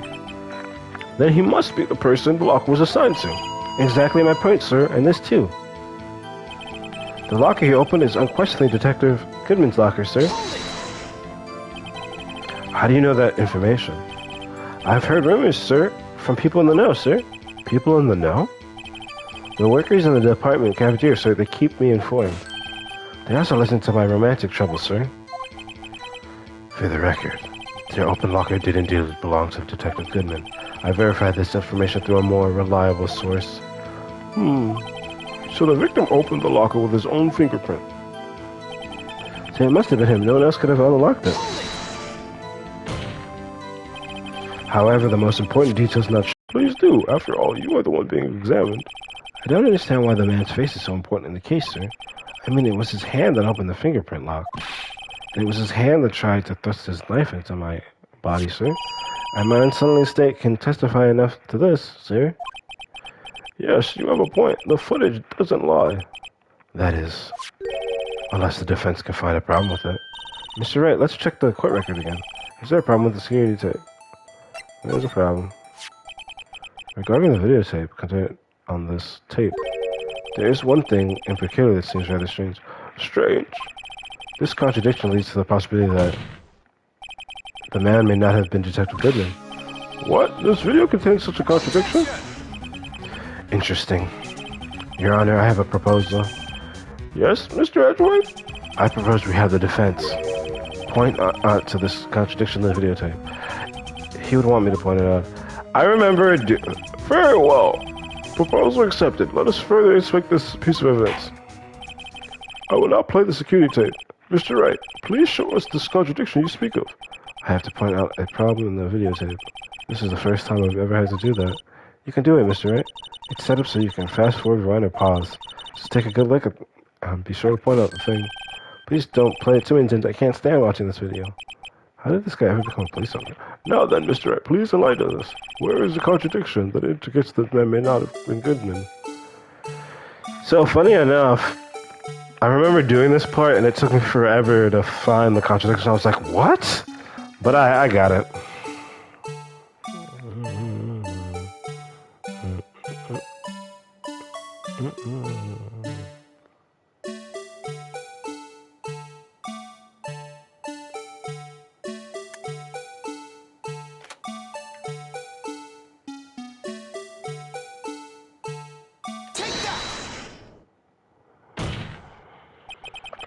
The thing that's strange about this video has got to be this.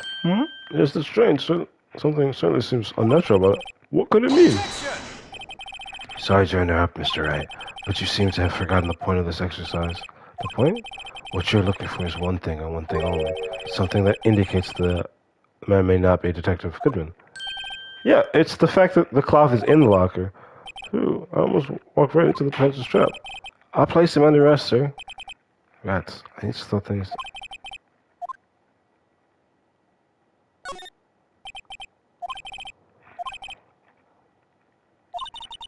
So I will not play the security tape. Mr. Wright, please show us. Okay, see, it's just like before where what's this? Oh, okay. Okay.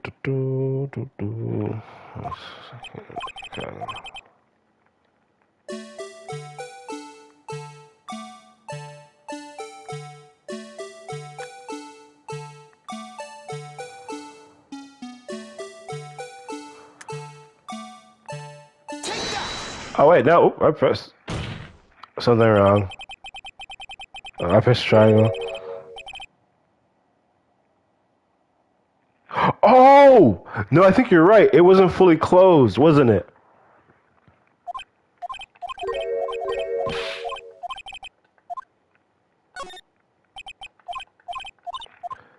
I think you're right. That was the point. Is that...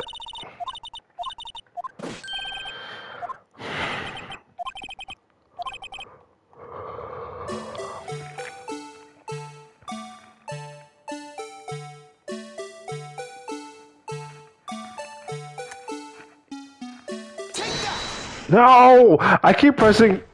I pressed triangle when I meant to pause it.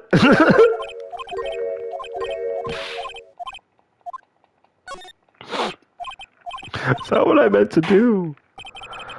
Okay. Okay, triangle is present, so don't press triangle. Because I was trying to pause it. Pause is circle, I believe. Okay. Yeah, pause is circle, triangle is present. Nippon Ninja Software presents. Okay.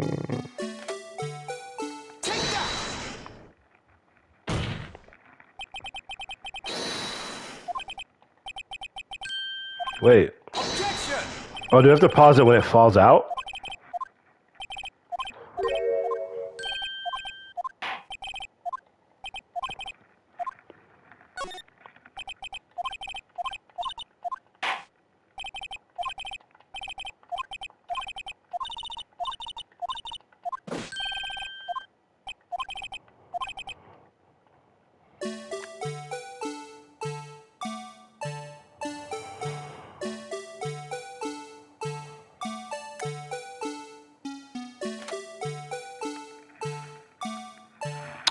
You're right. Let me...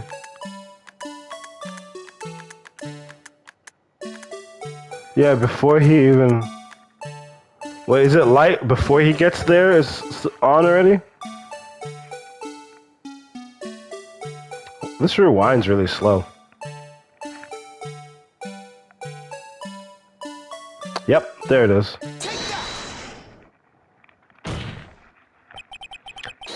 Strange has got to be this. Officer Meekins. Sir, do you mean me, sir? As I understand it, the locker's apparatus work like this. When you grab the handle, a sensor reads your fingerprint. If it's a match, The light turns on and the lock is released. According to my very limited experience, that's the way I understand it, sir. If so, then something is seriously wrong with this picture.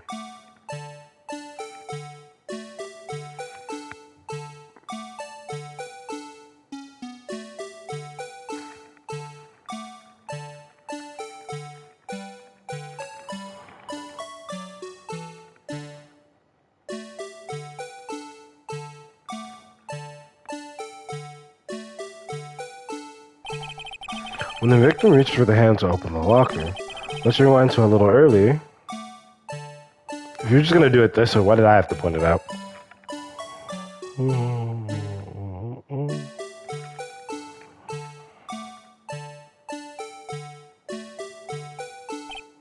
Here, notice the light? What's this? It's already lit. Precisely my point, Your Honor. The locker was already open before the victim grabbed the handle. Ah! Excuse me. Order! What's the meaning of this? It's very simple, Your Honor. The locker was unlocked on the day of the crime. But the locker locks are controlled by an electronic system. When a door is shut, a sensor is triggered. And the locker is automatically locked. Oh, I know, it must have been broken down. Of course, I'm not an expert in this. That's not likely, Your Honor. The sensor would detect and report any malfunction. Oh, well, it just goes to show novices should keep their mouths shut. So then, Mr. Wright, do you have an explanation? I do. Yes, why was the locker locked? Because for something to fall out, it means it was pressed against it. Yes, well, you see, this isn't exactly my field.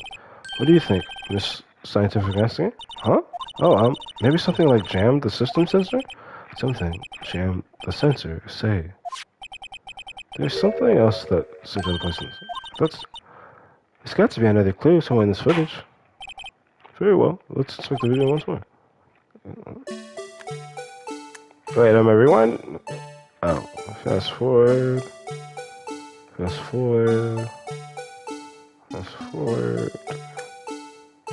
And rewind.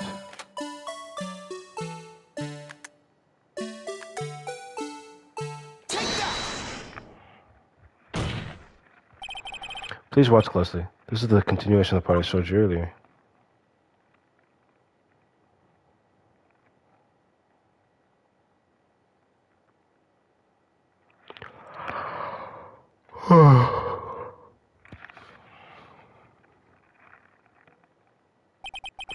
What's this? Something white fell out of the locker. But sir, it's been my experience that things falling out when doors are open. I often fall out a real great distance when I open my car door, sir. We can't be sure the item was completely inside the locker to begin with. What do you mean? The sensor triggers the lock when the door is shut. What if something was inserted, say, between the sensor and the door? Inserted?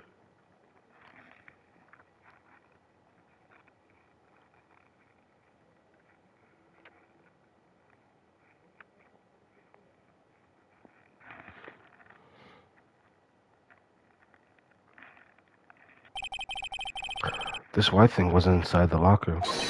It was stuck between the door and the sensor. Oh, I understand that, sir. It's like my tie. 2 out of 3 times it gets stuck in the door when I get out of my patrol vehicle, sir.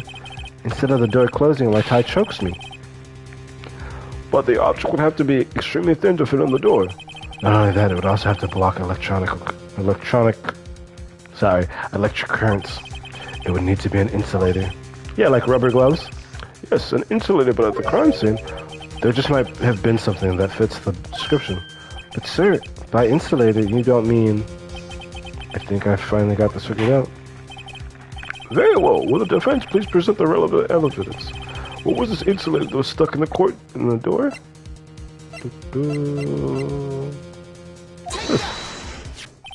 I found this near the locker, a thin rubber glove. But we can't be sure that was in the victim's locker. It had a tag that says SL9 incident. The video seems to depict the victim opening the locker, but this isn't the case. The lit lamp attests to this. On the day of the crime, even I could have opened that locker. Is that not so, Officer Meekins? Sir, it would appear so, sir. Order, order, order. So are we to believe then that the victim, whom this witness stabbed in the evidence room, was not Detective Goodman? Objection! Do not be misled, Your Honor. What do you mean, Mr. Edgeworth? The defense has merely demonstrated that possibility and nothing more. The victim in the video was indeed Bruce Goodman. The prosecution will offer one more testimony to prove this. What? Officer Meekins, please testify about this. Sir, me, sir? I'm not sure what you're referring to, sir. Oh, you mean that, sir? Of course, sir. Is this a joke? Very well, begin your testimony. Mysterious man, too. There's one other thing that proves the man was Detective Goodman, sir. To enter the evidence room, one must use their ID card. When an ID is used, there's a record of it. At the time of the crime, the detective had used his. An ID card record, I see. I have the ID card record right here, Your Honor.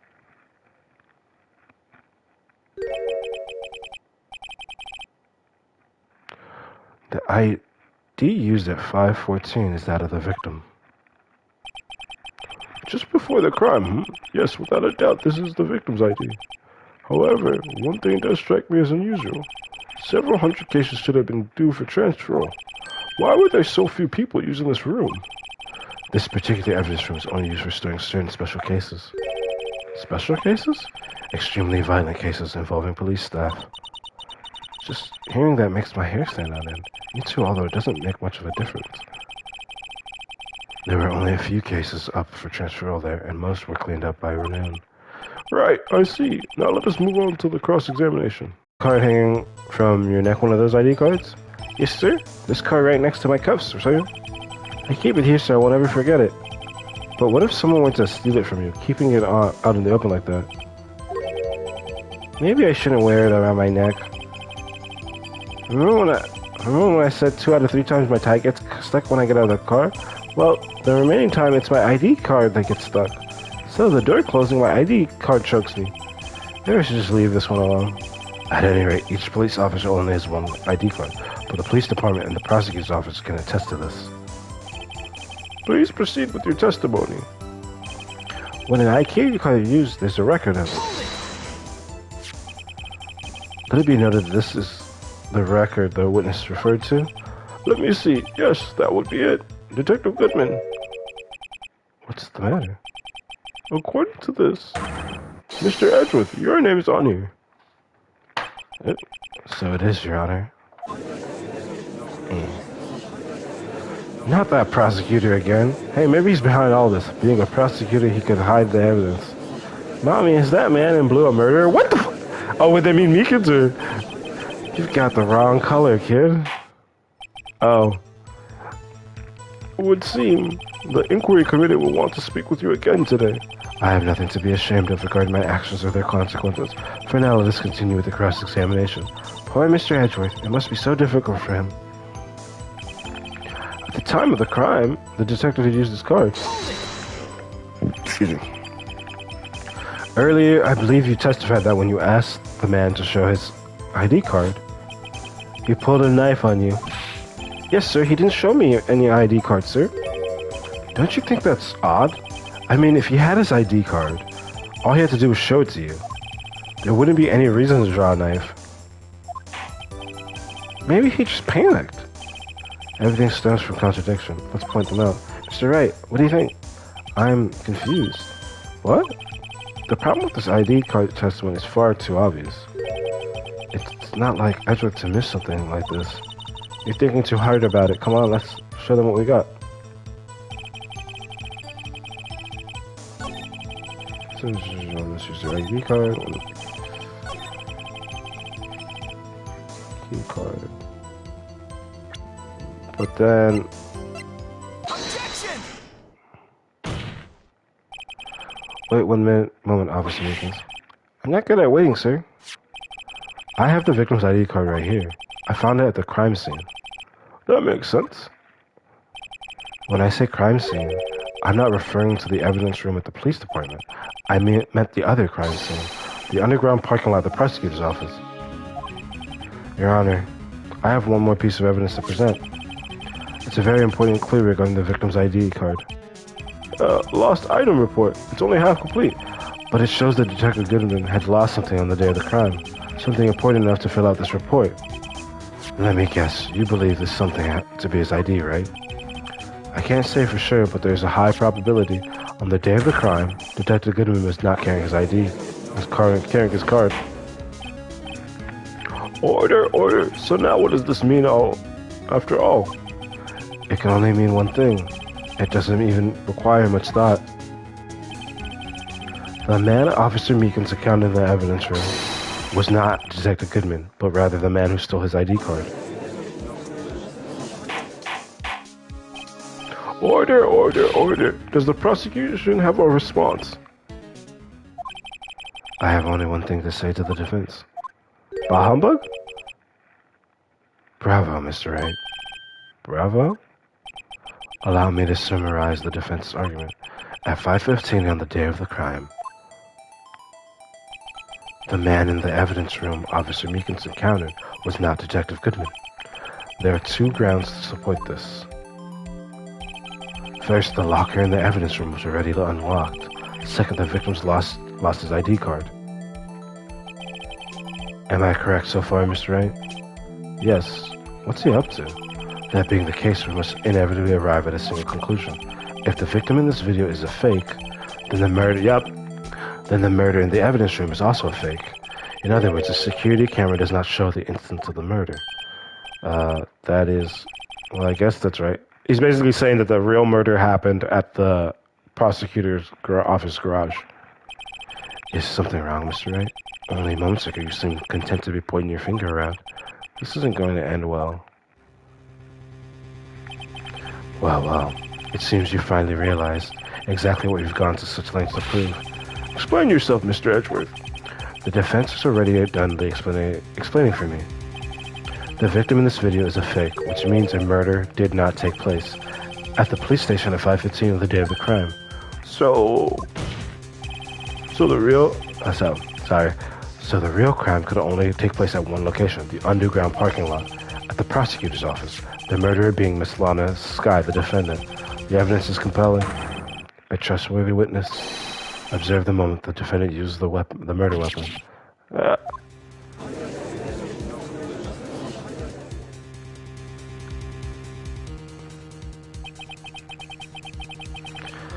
I knew that testimony was way too shoddy. It was all a trap from the beginning.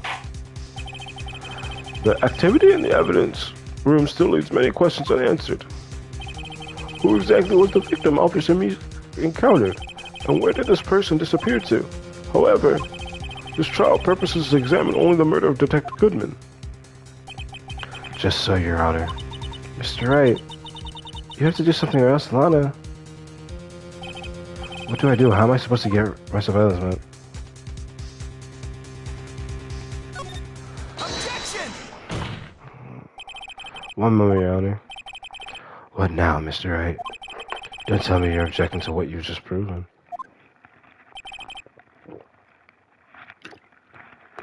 Of course not. But I almost walked right into the prosecutor's trap. What are you talking about? This cross-examination has proven one thing and one thing only. The security video did not show the actual murder.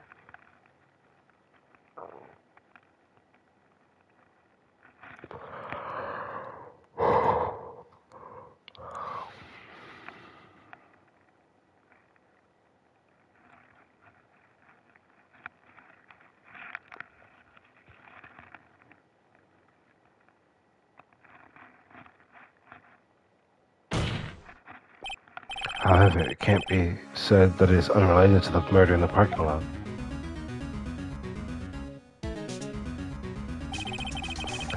Specifically, large amounts of blood traces were found in the evidence room. The defendant demands further explanations of the truth of the matter. The defense demands further explanations of the truth of the matter. Mr. Edgeworth. Yes, Your Honor. If the court were to examine this further, other witnesses would be necessary. Is the prosecution prepared? I'm sorry, Your Honor. The prosecution considered the incident at the police department to be unrelated. We have not prepared any other witnesses for this incident. This just might be my chance. Time to call a certain Texas Ranger to the stand. Mr. Wright, do you mean, Your Honor? The defense would like to request a specific witness. Oh, whom do you have in mind? Someone we have reason to believe knows the truth. The truth behind the activities that took place in the evidence room. The prosecution requests to hear this person's name before deciding whether or not to comply. Very well then, Mr. Wright. This person whom you would have testify, what is his or her name? You could just say there. If you just say there, you would get both. Officer Jake Marshall. Why him? I can't let us know everything just yet. He's in charge of the evidence room. I feel we should hear what he has to say. The prosecution agrees to the defense's request. Since he was responsible for guarding the evidence room, we should hear his testimony. Fortunately, he works in the police department. We shouldn't need longer than 20 minutes to prepare. Excuse me. Very well. The court will take a 30-minute recess while the witness is subpoenaed. Will the prosecution please prepare the witness during this time? We will, Your Honor. Court is now in recess. Recess pieces.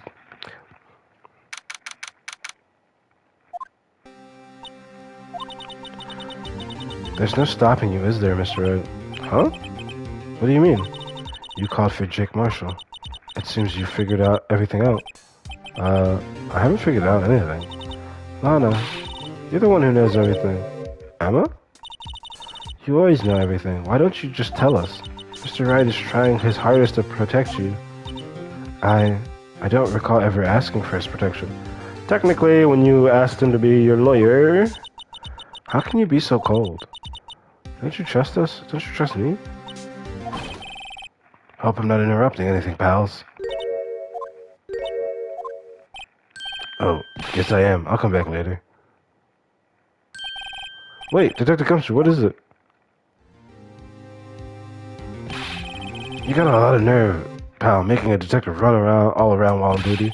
To top it off, you called me here. I've seen happy people at funerals. Sorry, detective. You better be, pal. Hey.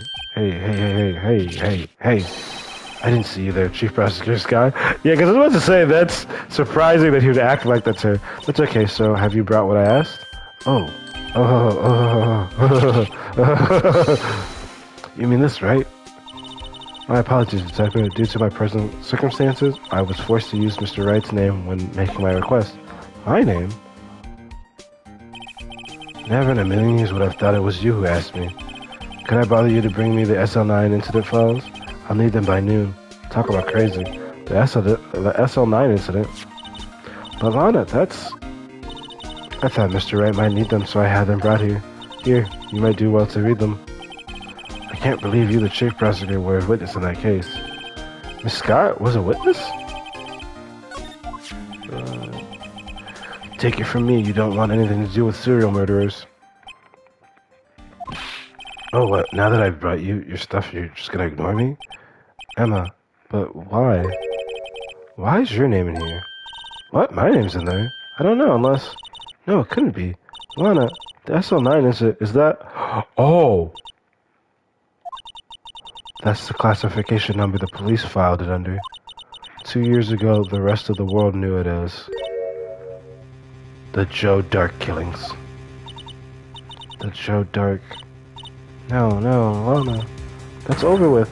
With no! I see. Oh, she ran away. I thought she fainted. Emma, wait. She ran away.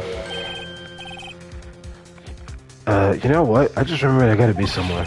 Sorry, pal, but I'm out of here. Gumshoe hit them with the... And then vanishing. Jake Marshall, Angel Starr, Damon Kent, Miles Edgeworth. Not to mention Lana and Emma. Everyone involved in this case is connected to those killings 2 years ago. This can't be just a coincidence. Knowing you just might be able to figure it out. Time to get back to the trial, Mr. Wright. Best of luck. I better take a good look at this file. Hey, it didn't get put in my evidence. Okay, because it's like, I need to save. Do.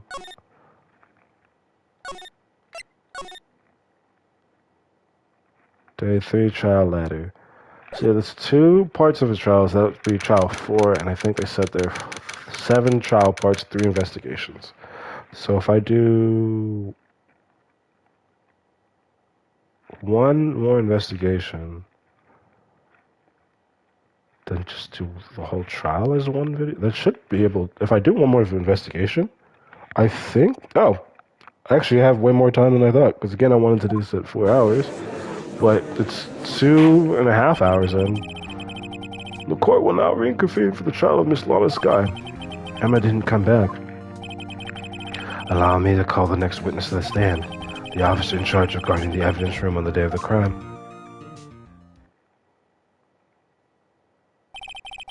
Witness, please state your name and occupation. Me, partner, I'm just a man, same as you, wandering the trails of civilization. Occasionally helping the elderly cross intersections when needed, yes, we get it. Oh, I know, you're a patrolman. As for my name, if you listen here enough, you can hear the howling wind call it. To be exact, it's Jake Marshall, Your Honor. Howling wind? I've never heard Edgeworth describe that way before. Now, Mr. Marshall, let me ask you something. You were in charge of guarding the evidence room on the day of the crime took place. Is this correct? According to the papers, partner. What do you mean? A disbrowsed soul is as boundless as desert sand. No paper can sum it up. Maybe it's best we get on with this quickly. Please share with us your testimony of the day of the crime, in plain old English. Day of the crime. My job was to keep a wary eye on that bone orchard. They said I was supposed to be making rounds 3 times a day, but that ain't my style. Besides, the room's protected by 2 security systems anyway. If I remember right, I was at a side street saloon at the time it went down. I'm just an innocent traveling man, so if you're out of ammo, it's time I hit the trails. You basically just said, hey, dereliction of duty, but it's all good. I can't say I particularly care for your attitude. I don't think anybody cares for his attitude. I can't say I care for your bee, but you don't see me complaining. This right here is a complaint. Wait a minute. What do you mean by 2 security systems? I mean the security camera and the ID card reader. I reckon even a cowpoke like you knows about those. Yes, well, what about the fingerprint-activated locks on the evidence lockers? Fingerprint-activated locks? Wait. Oh, okay. What kind of newfangled doohickeys are those? He's not being very helpful. He's not that good with machines or with following orders. Everybody's got their weaknesses now, don't they, Mr. Prosecutor? This one seems like trouble. Okay, Mr. Wright, he's all yours.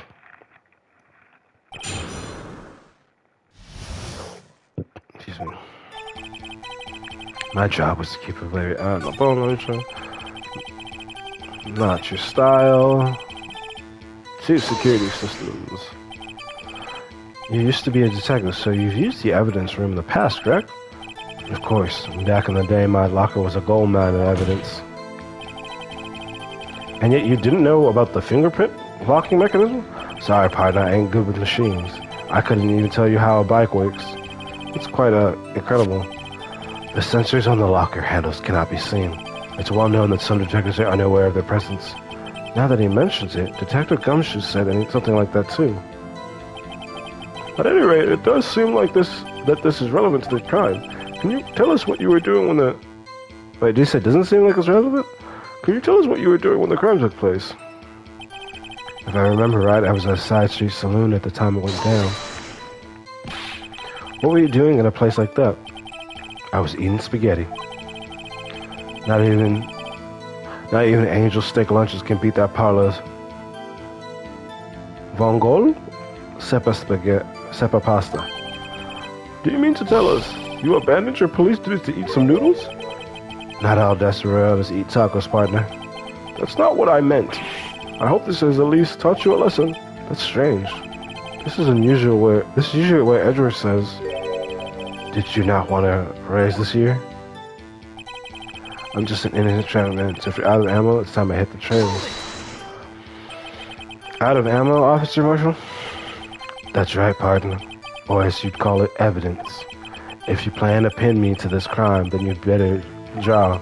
Otherwise, you're just wasting my time. My steel horse is waiting to carry me back west into the sunset. One thing seems clear. Despite being responsible for guarding the evidence room, the witness doesn't appear to have seen anything. Texans don't take orders from anyone except everyone knows that. Apparently your superiors don't. Okay, I have a trump card up my sleeve, so I best keep my cool. Before I use it though, I better up the ante. Okay. How exactly did you keep an eye on the evidence room? I just made sure nothing moved in the security camera monitor. That room's so still. Every time dies. Even time dies in there. I was just a caretaker who interred the recordings. You interred them? Videos of nothing aren't that useful. When the time would come, I'd erase the tape. If nothing unusual is recorded there, tapes are to be erased every 6 hours. Each time I'd erase the tape, it felt like I was erasing a part of my life. This guy has a flair for the dramatic, but it isn't going to do him any good. So in actuality, you don't physically enter the evidence room.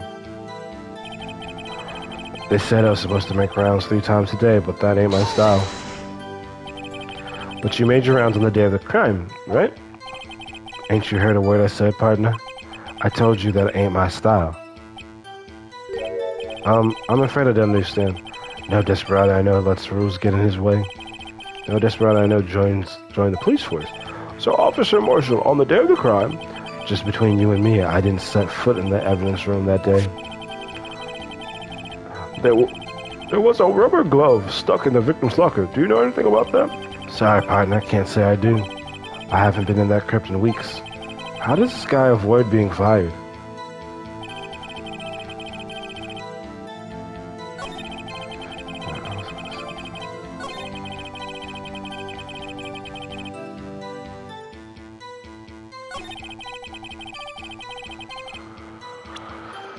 So, now I can't put the trump card.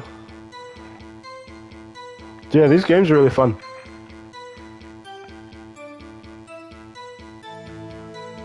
I mean, getting to see the light being, so I'll move it over here.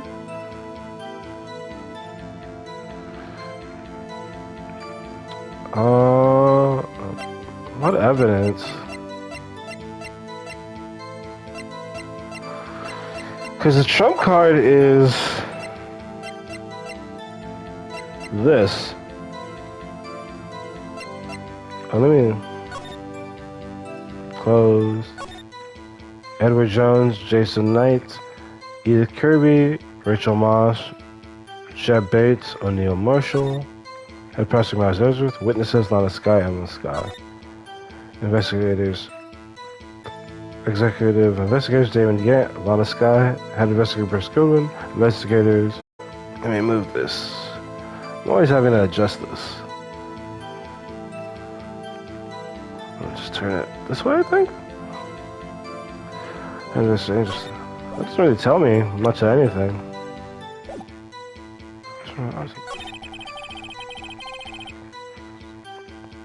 The only thing I'd present is... Objection! Damn it.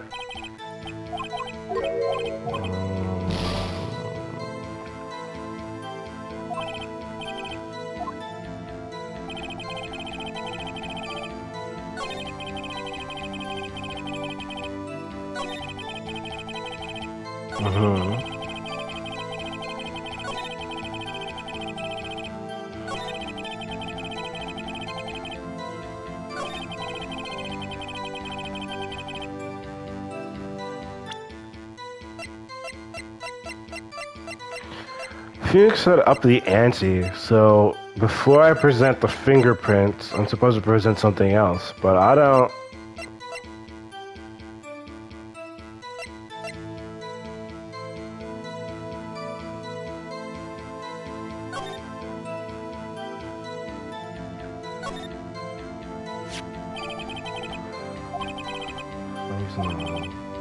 From back then...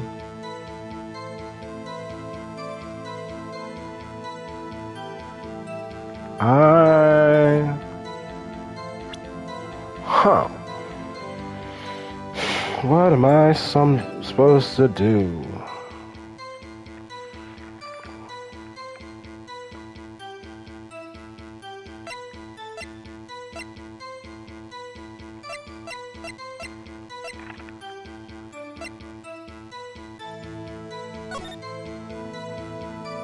Mhm. Mhm.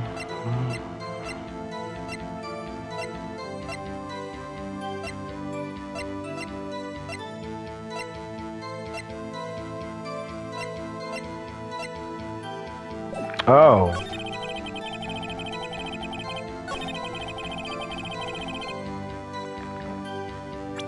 Is this relevant?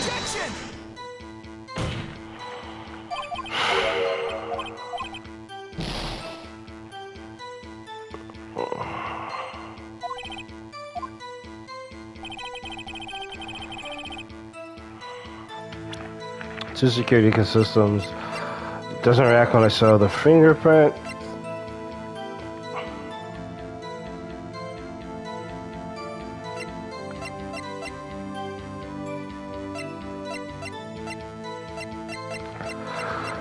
This case, I keep getting stopped at the reports of this case.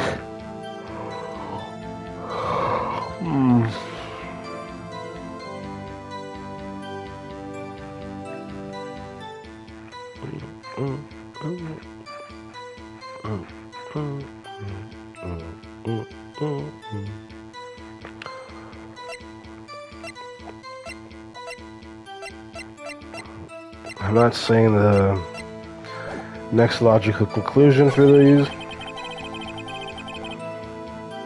If I remember right, I was at a side street saloon at the time it went down. But do you have proof of that?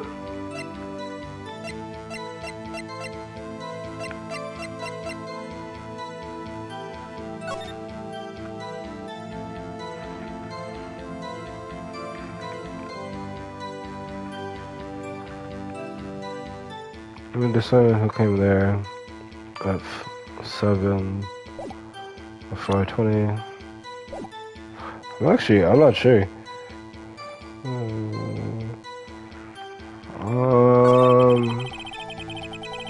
Or maybe I'll just let it go to the.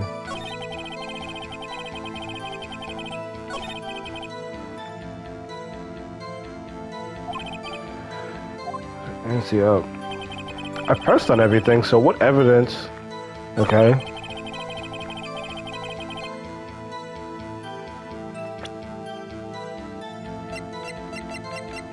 This would only prove that he doesn't make the rounds, because I'm assuming he's supposed to enter the room.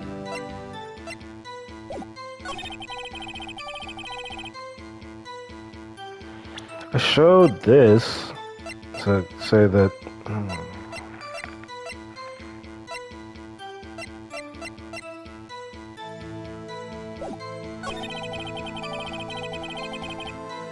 Yeah, I'm not sure. Because obviously, I think I have to present evidence, but I'm not sure what evidence I would present and where for this one.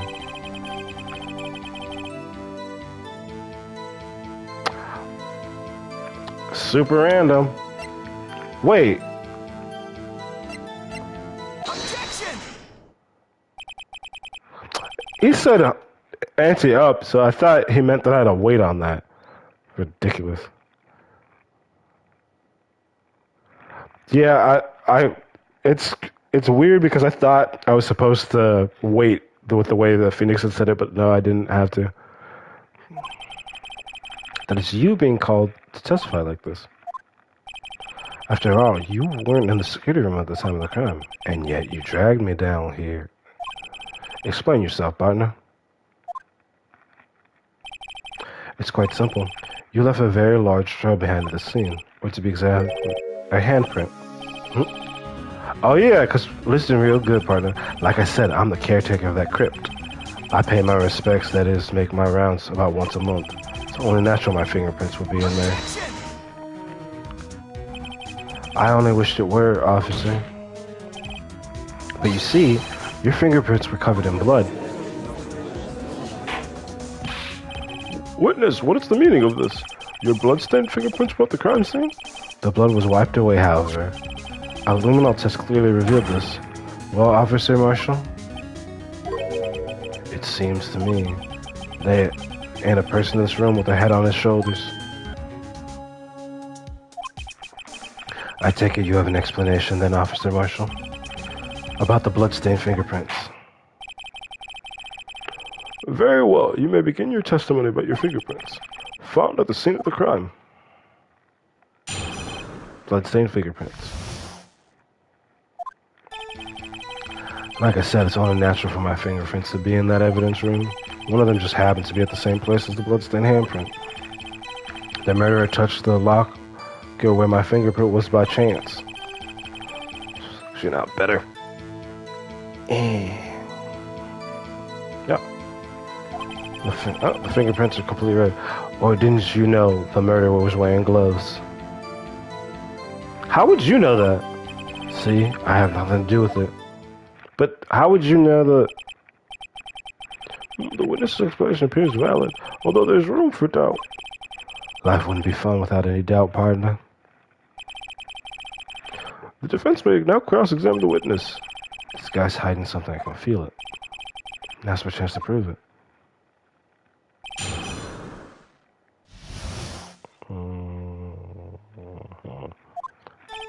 Like I said, it's on... I'm not presenting yet, but... The print it was a thumbprint, wasn't it?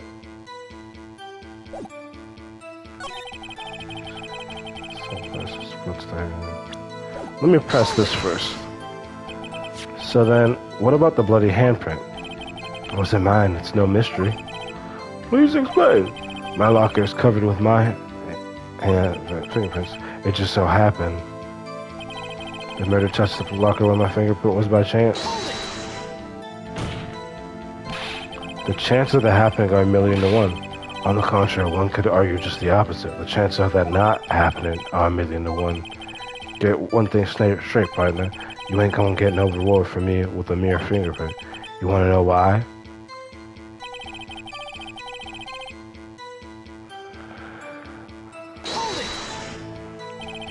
Unrelated? They're as different as night and day. Kinda like cereal and cereal. One's got to do with breakfast while the other's a type of murder. He's right. Although seemingly alike, they're totally different. I don't see what homonyms have to do with this. Boo, boo, boo, boo, boo, boo, boo, boo, boo, boo, boo. Or didn't you know the murder was wrong? How do you know that? I may be a loner, but I still do my job. I keep up on the reports. There was a bloodstain at the scene thought to be left by the murderer. That's right. It was found in Detective Gumshoe's locker. However, no fingerprints were detected on that handprint. Oh yeah, I thought we tried that too.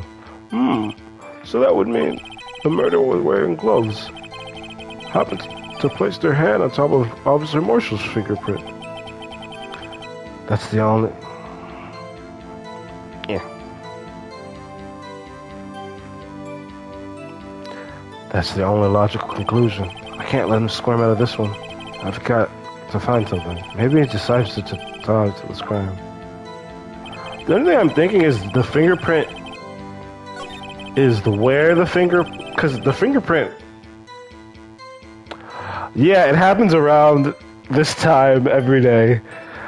I was looking into curtains, but they're like curtain. I mean, I could hang curtains, but it'd have to not be a curtain around it.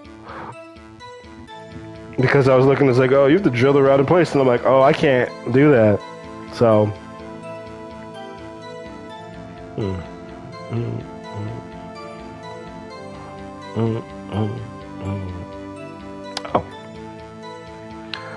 it just happens to be the same place as well. Just touch them. By chance. Objection! Damn.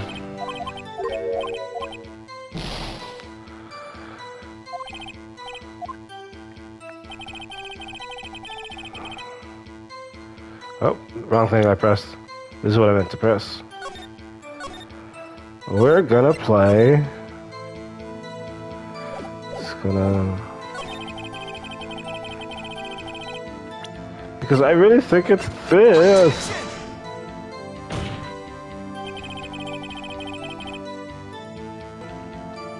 Did you ever watch Chowder? It's like there's an episode where Chowder hits Gorgonzola with something, and he goes, "My eyes, my eyes, my eyes."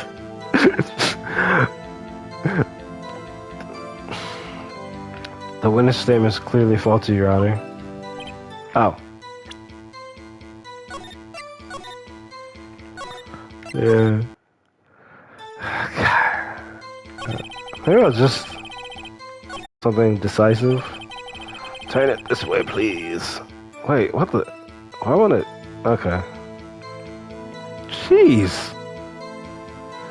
I'm sometimes wondering if I should put something over it so I can cast a shadow this way. Might help, but. Did I press on this? That's because you. How did you put it? Pay your respects once a month? Yeah, that's right. That and one more thing. That locker happened to be mine. What? What do you mean? I mean what I said. That's the locker I used when I was a detective. The locker I still use. All that's in there now, though, is a heap of broken dreams. I see. It'd be strange if my prints weren't all over that locker. Apparently his fingerprints data was not removed from the lockers program. Using a fingerprint lock all this time without even knowing it. Oh. Starting to get that picture right now. Picture? This seal of blood in the desert's just food for the buzzards. There's only one reality, and that's this. Oh, yep, so you're pointing me where I go. So long as my trail isn't in there, you can't say otherwise. It is, though. This isn't getting us anywhere, Mr. Wright. Please consider carefully where you're going with this cross-examination. Yes, Your Honor. Now then, continue your testimony, Officer Marshall. Right now. Oh, see, but you see, when you say stuff like that, because that's where people mess up, when they add that additional little piece of information. Because he said it wasn't you in the video. So there's two things. I don't know if I have to press first, but let's press, because I know what it is. What do you mean by that? You wanted to tie me to this crime, isn't that right, partner? If so, that video was the only direct evidence you have. But that video's next to you, so it's full of blind spots. Blind spots? Places you can't see. The camera's panning back and forth. The floor isn't shown. If someone was familiar with the camera's position, they could leave the room without being caught on tape. We don't have time for your speculation, Mr. Wright. Well, Mr. Wright, if you can show us evidence in this video that indicates Officer Marshall was present, please do so. I will show you right here. Very well. Allow me to point out your mistake, Officer Marshall. Tread carefully, Mr. Wright, or you might wind up being the one making the mistake. Now then, let's have another look at that video. Show us the incriminating evidence of the witness, Officer Jake Marshall.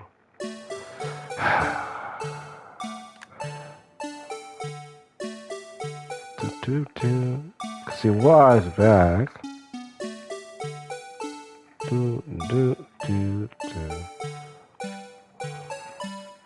Fought with Meekins.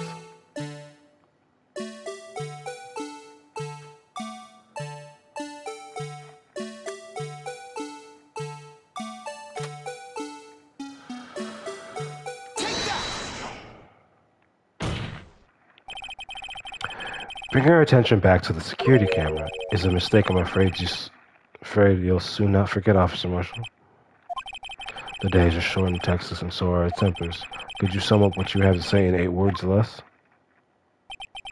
Very well. You can clearly be seen in this video. Exactly 8 words, not bad, partner. The key lies in a certain locker shown in the video. Because up until then, that wasn't there. That locker with the white cloth sticking out? That was the witnesses, I believe. Now then, let's rewind the video a bit. Why does it rewind so slow?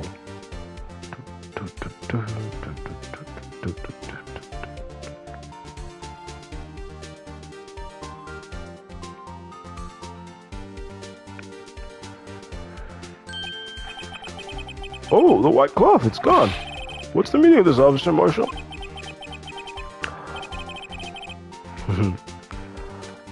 When the crime took place, the white cloth wasn't there. Then it suddenly appeared. There's only one explanation.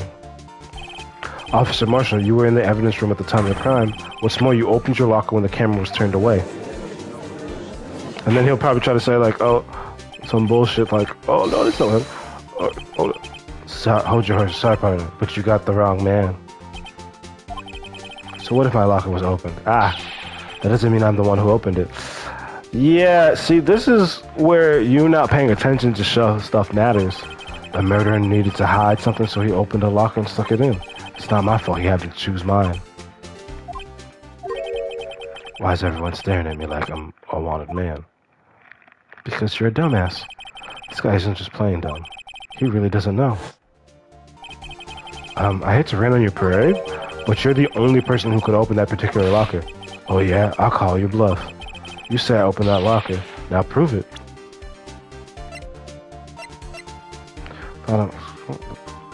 Bloody handprints.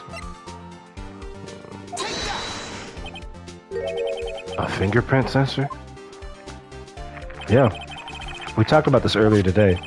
The lockers can only be opened by the detectives they belong to. What kind of crazy talk is this? And so he didn't know that. Well, Detective Gumshoe did mention something about this. In any case, the locks aren't that obvious. There are even some people on the force that don't know about the fingerprint locks. So, Sheriff, what do you have to say in 8 words or less? What you chewing on? I only got one word for you, partner. No!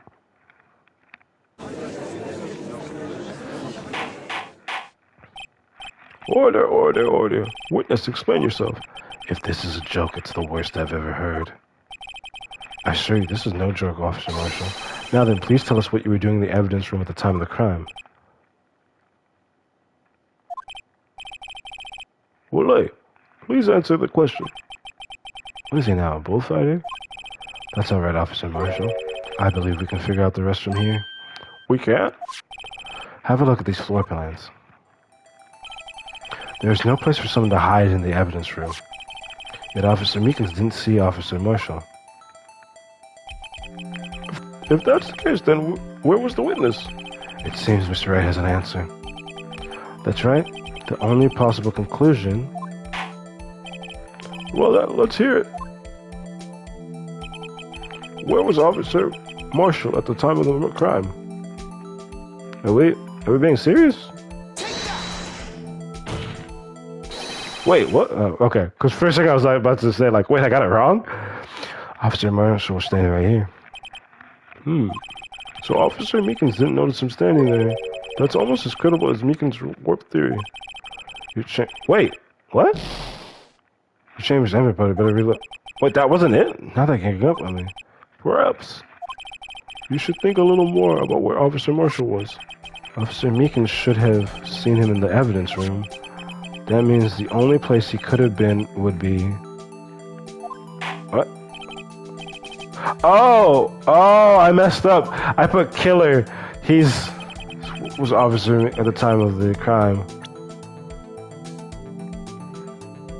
Because Bruce was the victim in the... Officer Servant here. Okay, that's where I messed up. Oop. There, but that's where the victim, Detective Goodman, was.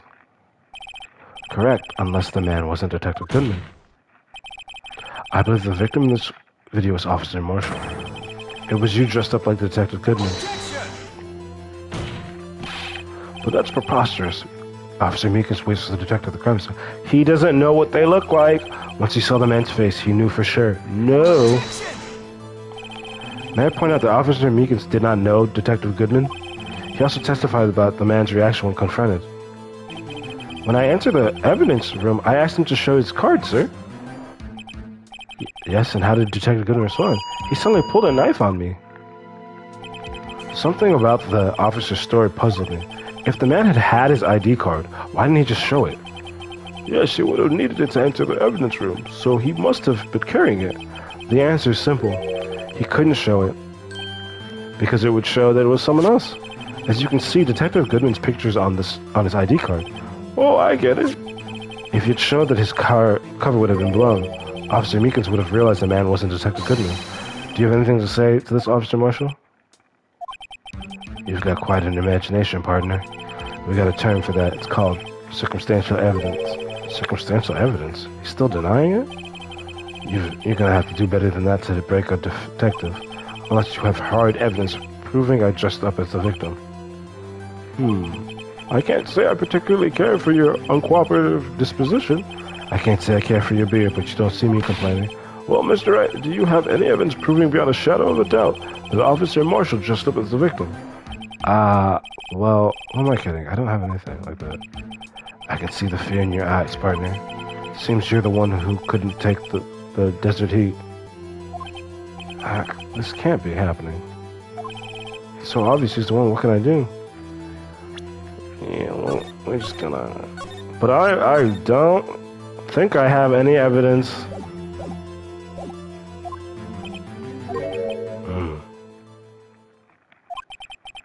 It looks like your lack of experience has finally been exposed. I'll pass on to you what someone told me when I was just starting out. When you run into a wall with no place to go, return to the basics. The basics? For me, that would be what Mia used to tell me. Phoenix, try thinking outside the box. Jack in the box. I shouldn't look for proof that Officer Marshall was in disguise. But rather, I should look for evidence. What do you mean? There's no reason for Officer Marshall to open his locker at the time of the crime. Yet he did, despite the chance it might be discovered as it had been. It might be discovered later as it had been. Which means he didn't originally plan to open his locker. According to the defense's argument, Officer Jake Marshall dressed up as Detective Goodman at the time of the crime. Then after the crime was committed, he opened his own locker for some unknown reason. Oh, I think I can put it back here now.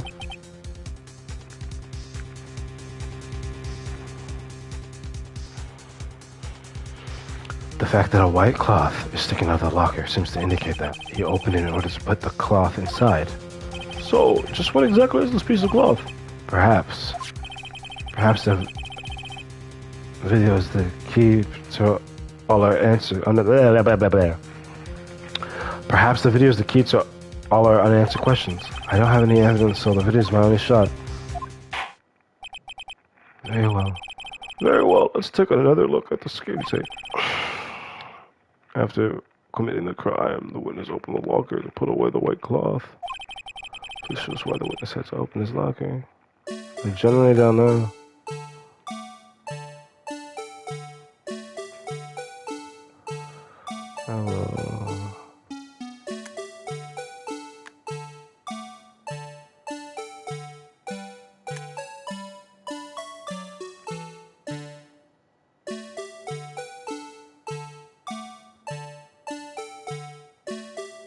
I don't know. Because I was thinking it was the other glove. But this is clearly not a glove.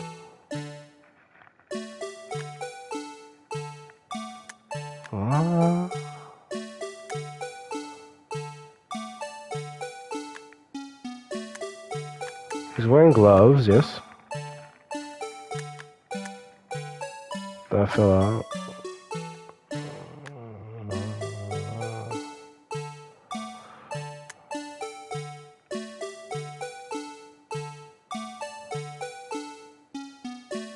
Oh, I saw it.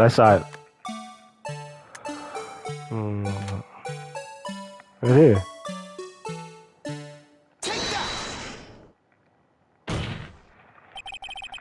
For some reason, disguise yourself as Detective Goodman and enter the evidence room, though I don't know what's a end yet. However, something unexpected happened. Officer Meekins barged in on you.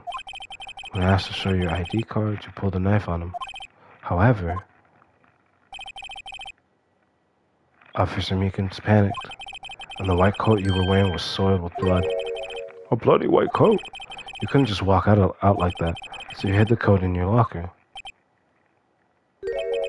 Not bad, partner.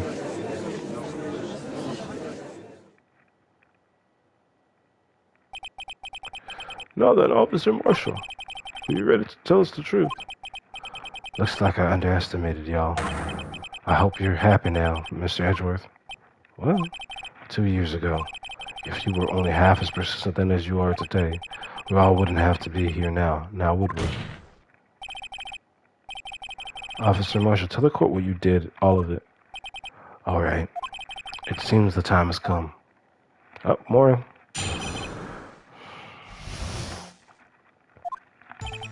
I had to do it that day. I couldn't just stand by and let it die. I stole the detective's ID and dressed like him. I planned to take out the evidence. I wasn't expecting Officer Meekins. I knocked him out. I managed to escape. I knew which areas wouldn't be caught on the camera. There wasn't any murder in the evidence room at 5:15. Okay. So this supposed victim was really you. But there's one thing I still don't understand. Traces of a large quantity of blood were found on the floor of the evidence room. If no one was murdered, then how could that be explained? Officer Meekins managed to cut his own hand. My guess is he's the donor. It was way too much blood for such a small donation. I had to do it that day. I couldn't just stand by and let it die. Still the detective's idea and just like my plan to take out the evidence. Why did you disguise yourself as Detective Goodman? If I didn't make it look like Goodman was carrying out the evidence transfer role, I'd be arrested for stealing evidence which wouldn't get me anywhere. So you did it to fool the security camera. And the detective's ID card? I stole that the morning of the incident. So that really was why Goodman started filling out the last item request. I returned his ID card. I left it on the floor in the prosecutor's office parking lot. The ID card I found was left there by Officer Marshall. So essentially, you managed to succeed despite your lack of foresight. What do you mean, partner? I mean that the fingerprint activated lock, of course. No matter how well you disguise yourself, you can't change your own fingerprints. Under normal circumstances, you wouldn't have been able to open that lock yourself. But he could because a rubber glove just happened to get stuck in the door. That means Detective Goodman must have opened the locker before Officer Marshall. I wasn't expecting Officer Meekins. I knocked him out. I managed to escape. I knew which areas wouldn't be caught on camera. There was any murder in the room at 5:2. But the blood found in the scene indicated a crime took place. What are you, blind?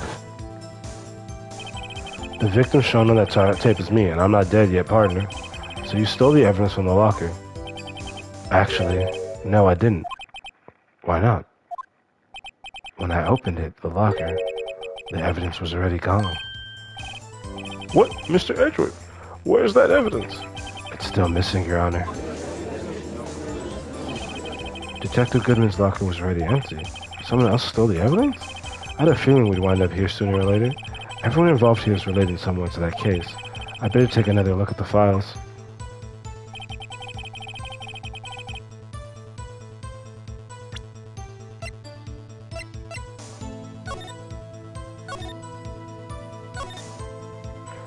I mean, the only person it could be...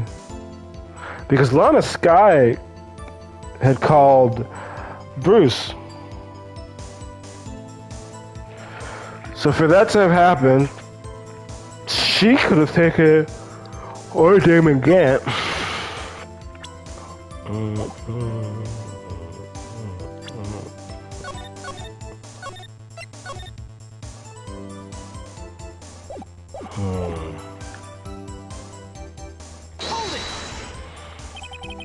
So, you mean, do you have to ask, partner?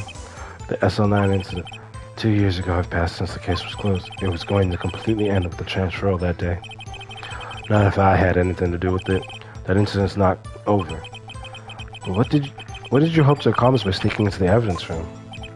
When a case is closed, only that case's lead detective can look through the evidence. I wanted to have a look at it myself one more time. No matter what the cost. I don't care what anyone says, partner. That case is mine. Lester Martin was in charge of that investigation. Why does he care so much about it? That day was my last chance. That's why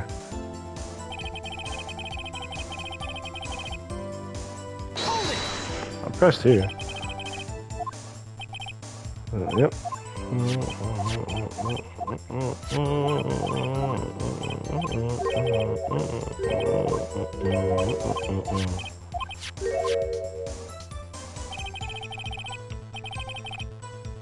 What's the figure out about? He pulled a knife on Officer Meekins to try to drive him off. Let's just say I was a little surprised. I only planned on being in the evidence room for no more than 5 minutes. I didn't think anyone would actually come in during that short time. Officer Meekins certainly is a one-in-a-million type of person, mistaking a detective for an intruder and demanding to be shown his ID. I'll have to think a little more about his race this year. When did that droid get so much influence? Anyway, he threw himself at me and I ended up cutting him slightly. I'm sorry it had to turn out that way, with me knocking him out and everything. By the way, what happened to your knife? Oh? You mean this one? I don't know what to say. So you knocked Officer Meekins out and... Yeah, the knife that cut him. Let's discover I knew which areas wouldn't get caught. So you did your research beforehand. Those who go inside the desert unprepared don't live long, partner. I didn't think it would make a difference, though. The security tape is erased every 6 hours. If all had gone as planned, no footage would have been left. However, you bloodied your code in your struggle with Officer Meekins. If someone was in the security room when I came out, the jig would have been up. I opened my locker and stashed it there. What's Officer Meekins doing during that time? What else? He was sleeping like a baby. So what you're saying is, on that day... Officer Marshall, may I ask you one thing? Fire away, partner. It's a free country. Just remember, I am also free to decide whether or not to answer. What did you do? Why did you do this? Stealing a detective's ID, injuring a police officer. This is no small offense. Moreover, you're an officer yourself. This will have serious consequences. It can't just be forgiven with a simple cut in salary. Not that salary cuts are even a valid solution. Like I said, this isn't your case. This one's mine. And I'll do anything it takes to get an answer I'm satisfied with. The witness has an unusual amount of zeal. Let's hear more. I can't just forget the SL incident. You know why. But that case was solved 2 years ago, wasn't it? That's the reason the evidence was stored in the evidence room. Joe Dark was convicted for his crimes. One thing I can say for sure is he deserved a sentence. I remember the Joe Dark case. It involved serial murders, didn't it? I don't intend to complain about how it turned out, but there's something that still bothers me. Something went down at that trial. Something no one will talk about. What happened? I don't know. That's what I'm trying to find out. Why is he so concerned with that incident? Maybe I should press him with what I think his real reason is. Maybe. Flawed here.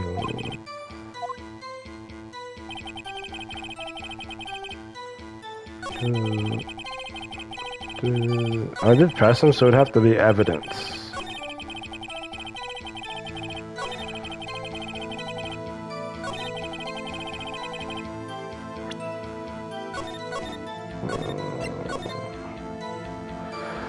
With cheese in this. Cheesy cheese. And I know why. Objection! I don't think that's it. Oh, it was. Officer Myers, I think I understand. I think I know why you care so much about the SL9 incident. Sounds like you've been sipping too much cactus juice, partner. I have the SL9 incident file here. The name Marshall is mentioned in here. You already knew he worked on the case. And a list of murder victims. Oh, that I meant Neil Marshall. Are you related to this man? Neil Marshall. Yeah, I'm sure you've heard the name. 2 years ago,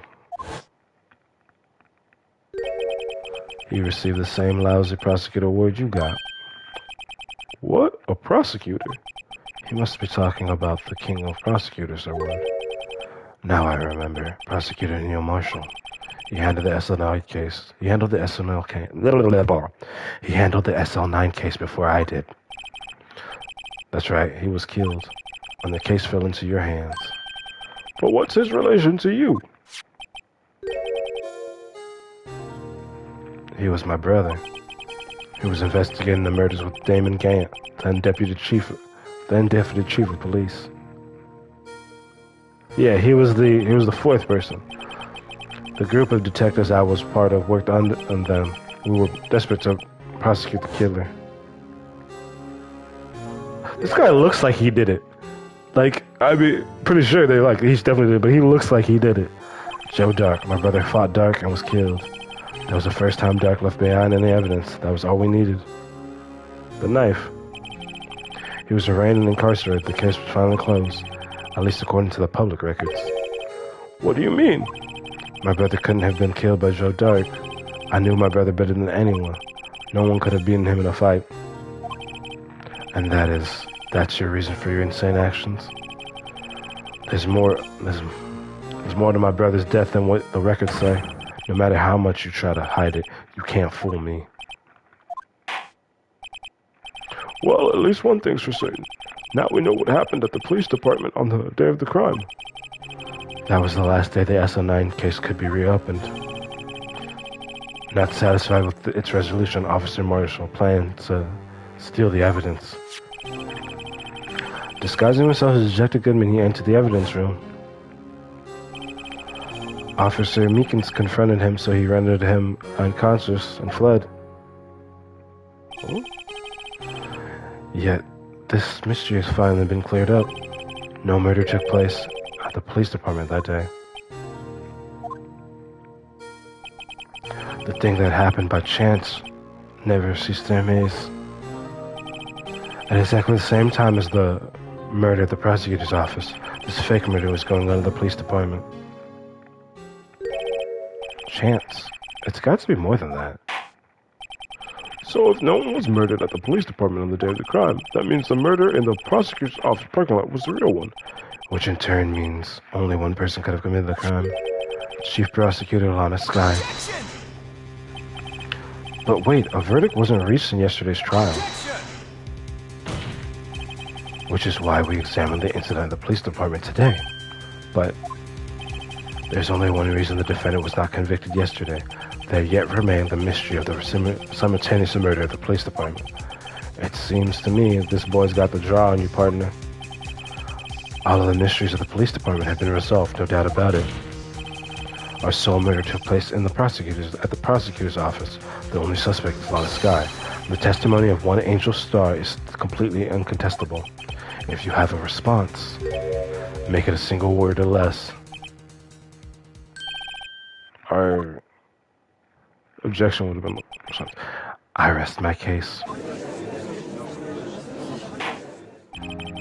It seems the trial has reached its conclusion. There's no room for doubt. Well done, Mr. Wright. Thanks to you, I didn't need to waste my time disproving the alleged murder at the police department. There's no doubt what I proved today is true. The apparent murder on the security camera tape really was fake, but I didn't realize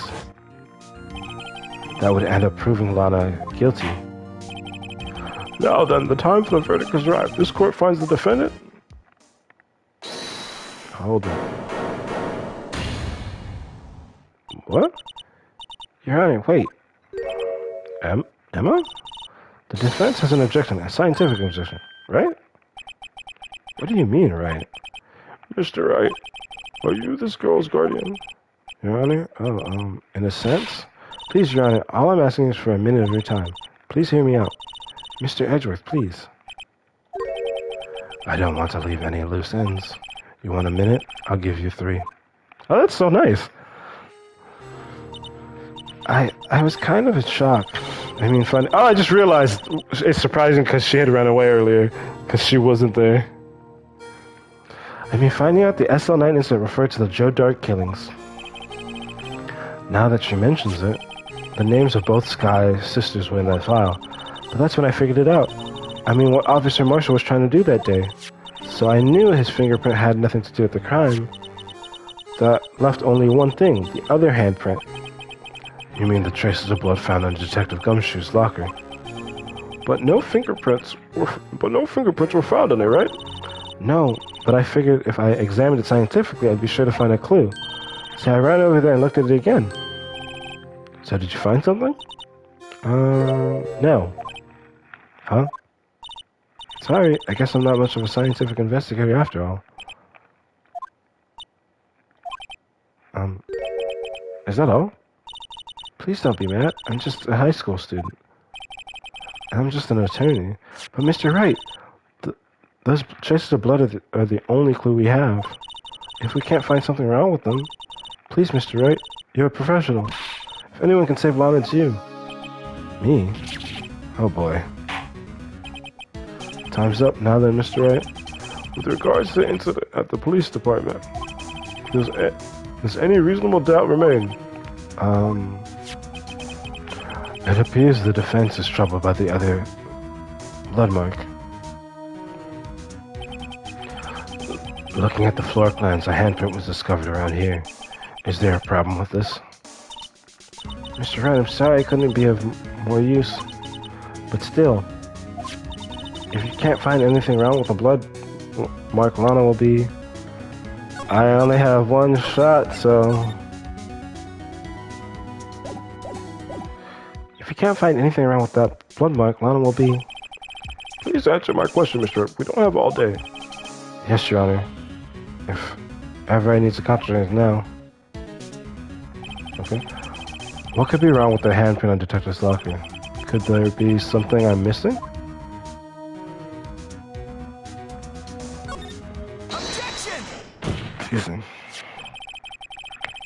This handprint left at the crime scene clearly shows a contradiction. The only thing that seems clear is your grasping, Mr. Wright. You've been staring pretty intently at those floor plans. Tell me, is there a problem with them? Yes, this is strange. Take a good look at these floor plans. Something's misleading. Something's missing. Missing? You mean something hasn't been drawn out on there? Yes, something that when drawn would completely change the meaning of the blood mark. I don't know what he's talking about. Let us pray the defense isn't simply trying to buy time. Very well, Mr. Wright. With all this evidence here, there's got to be something I can use. The question is, which item can prove something's missing in the floor plan? Oh. Isn't it? Yeah, I got it in one though. What about that piece of plywood? The Blue Badger, mascot of the police force. Defender of truth, guardian of proof. Explain yourself, Mr. Wright. Please look at the floor plans of the crime scene. The Blue Badger is not here. So watch what happens when we put him in. This is where the Blue Badger was dancing at the time of the crime. Well, what? That's right. So long as the Blue Badger is dancing here, it would be impossible to place a handprint at this spot in the locker. What? Why are you shocked? So that means, just what exactly does that mean? It means it can't be done. What are you saying? Blood traces were undeniably found on that locker. Don't look at me, I didn't put it there. Mr. Wright, think it through scientifically. Emma, on that afternoon, Officer Meekins was the one who brought the evidence of the Blue Badger to the evidence room, right? After he put it down, it would be impossible to leave a handprint on that locker. So that must mean this blood mark was left there before the Blue Badger was brought in. Just one moment, I would not allow such far-fetched balderdash in my courtroom. It may sound far-fetched, Your Honor, but it's the only possible explanation. On February 21st, in the police department's evidence room, blood was spilled not once but twice. But how? One time was captured on this tape, taken by the security camera. Officer Meekins cut his hand from which a trivial amount of blood fell. The problem is, the other time.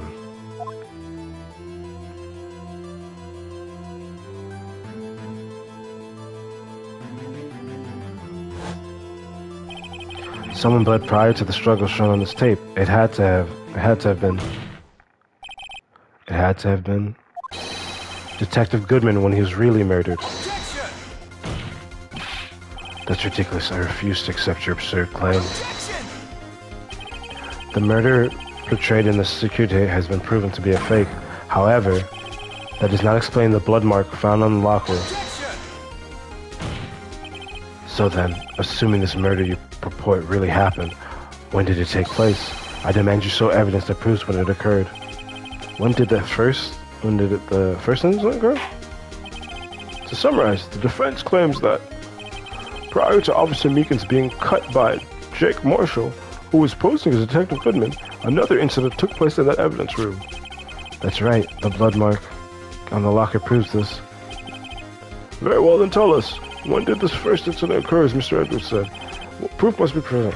I'm pretty sure I know what it is, but just in case... Pretty sure it's the ID record. Now then, will the defense please present its evidence? What shows when the first crime took place?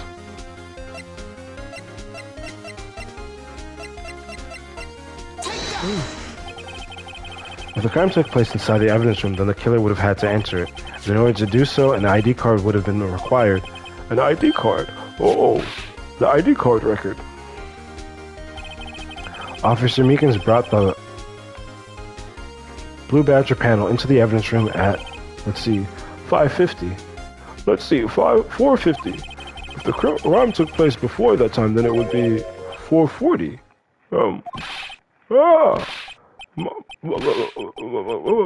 Miles Edgeworth, just what have you done? I never would have figured you had the nerve, boy.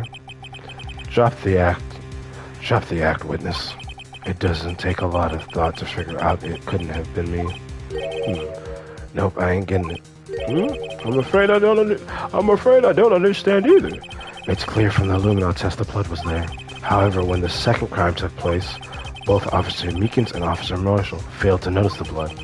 That means the blood from the first crime was wiped away by the real murderer. I would have just 10 minutes to murder the victim, carry his body away, and clean up the blood. Oh, but that explains why it was in your car.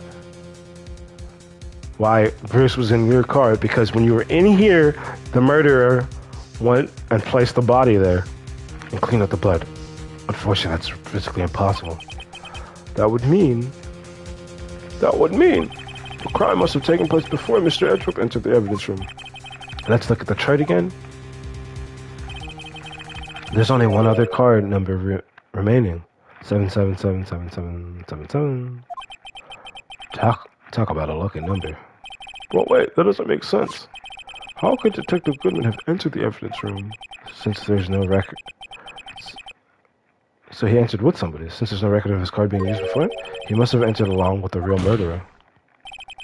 That's the only plausible explanation. He went in with 7777777. Mr. Edgeworth, please look into this ASP. Find out whose ID number is 7777777. That's 17 too many, Your Honor. Unfortunately, I'm unable to look up the owner of that ID card, at least at present. What? Explain yourself, son. Oh. The ID number 7777777 belongs to someone with the rank of captain or higher. Someone who's a so-called executive officer. We don't have the authority to inquire into such a person's identity. But that's ridiculous, just how... I'm not finished talking, Mr. Wright. There's one situation in which we can be granted such authority. If an official charge filed against an executive is accepted. An official charge? You're all alike, aren't you? With your cover-ups and your forgeries. That's how the prosecutor's office operates. I take pride in my work, Officer Marshall.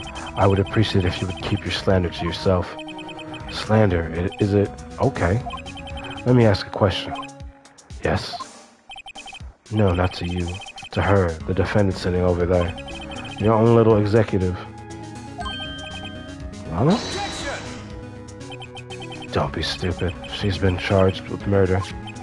Of course we've looked up her ID number, and it's not 777-7777. Don't play me for a fool, partner. That's not what I want to ask. All I want to know is one thing about that incident. The SO9 incident? Answer me this, Chief Prosecutor. And that trial 2 years ago, did you really only use legitimate evidence?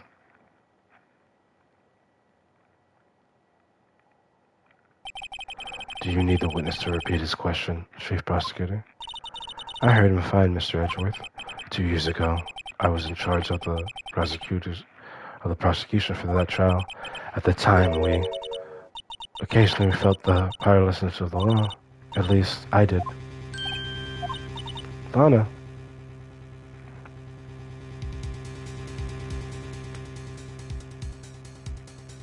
Where my man? He needs to come over there. Gumshoe?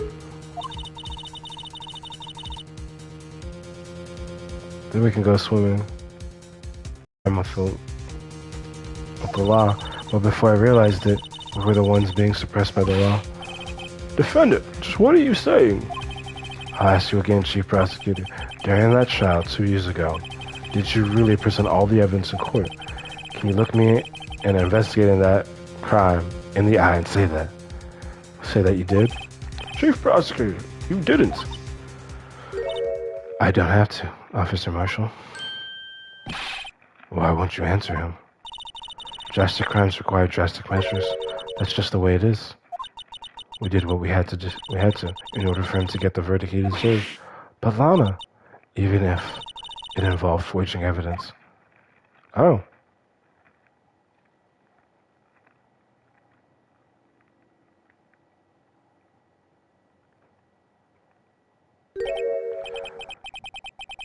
See, that's what I'm talking about.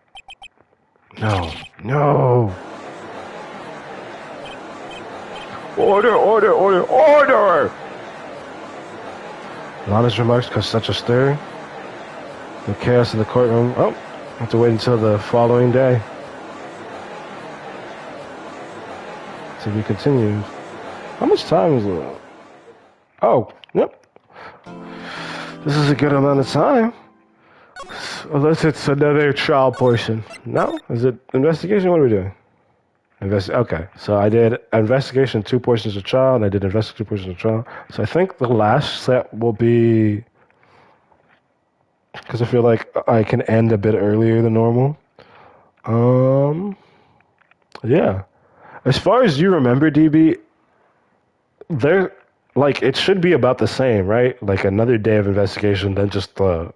Because I don't think there's a 4th day of investigation. It's 3 days of investigation.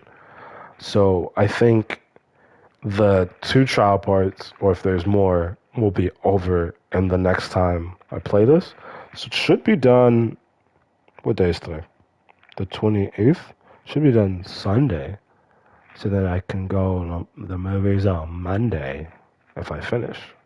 Or I could do it shorter. But yeah, this was part 2. It went by a bit quicker. I felt, because I didn't get it stuck as long, because I feel like I was stuck for a good 20 minutes yesterday, trying to find that cell phone. Yeah, thank you guys. There's like an extra day on here. An extra day of trial or investigation. Because yeah, normally I think the investigations are, because I remember searching it up and it said, because if I look, and it said there's 3 investigation days and 4 trial days.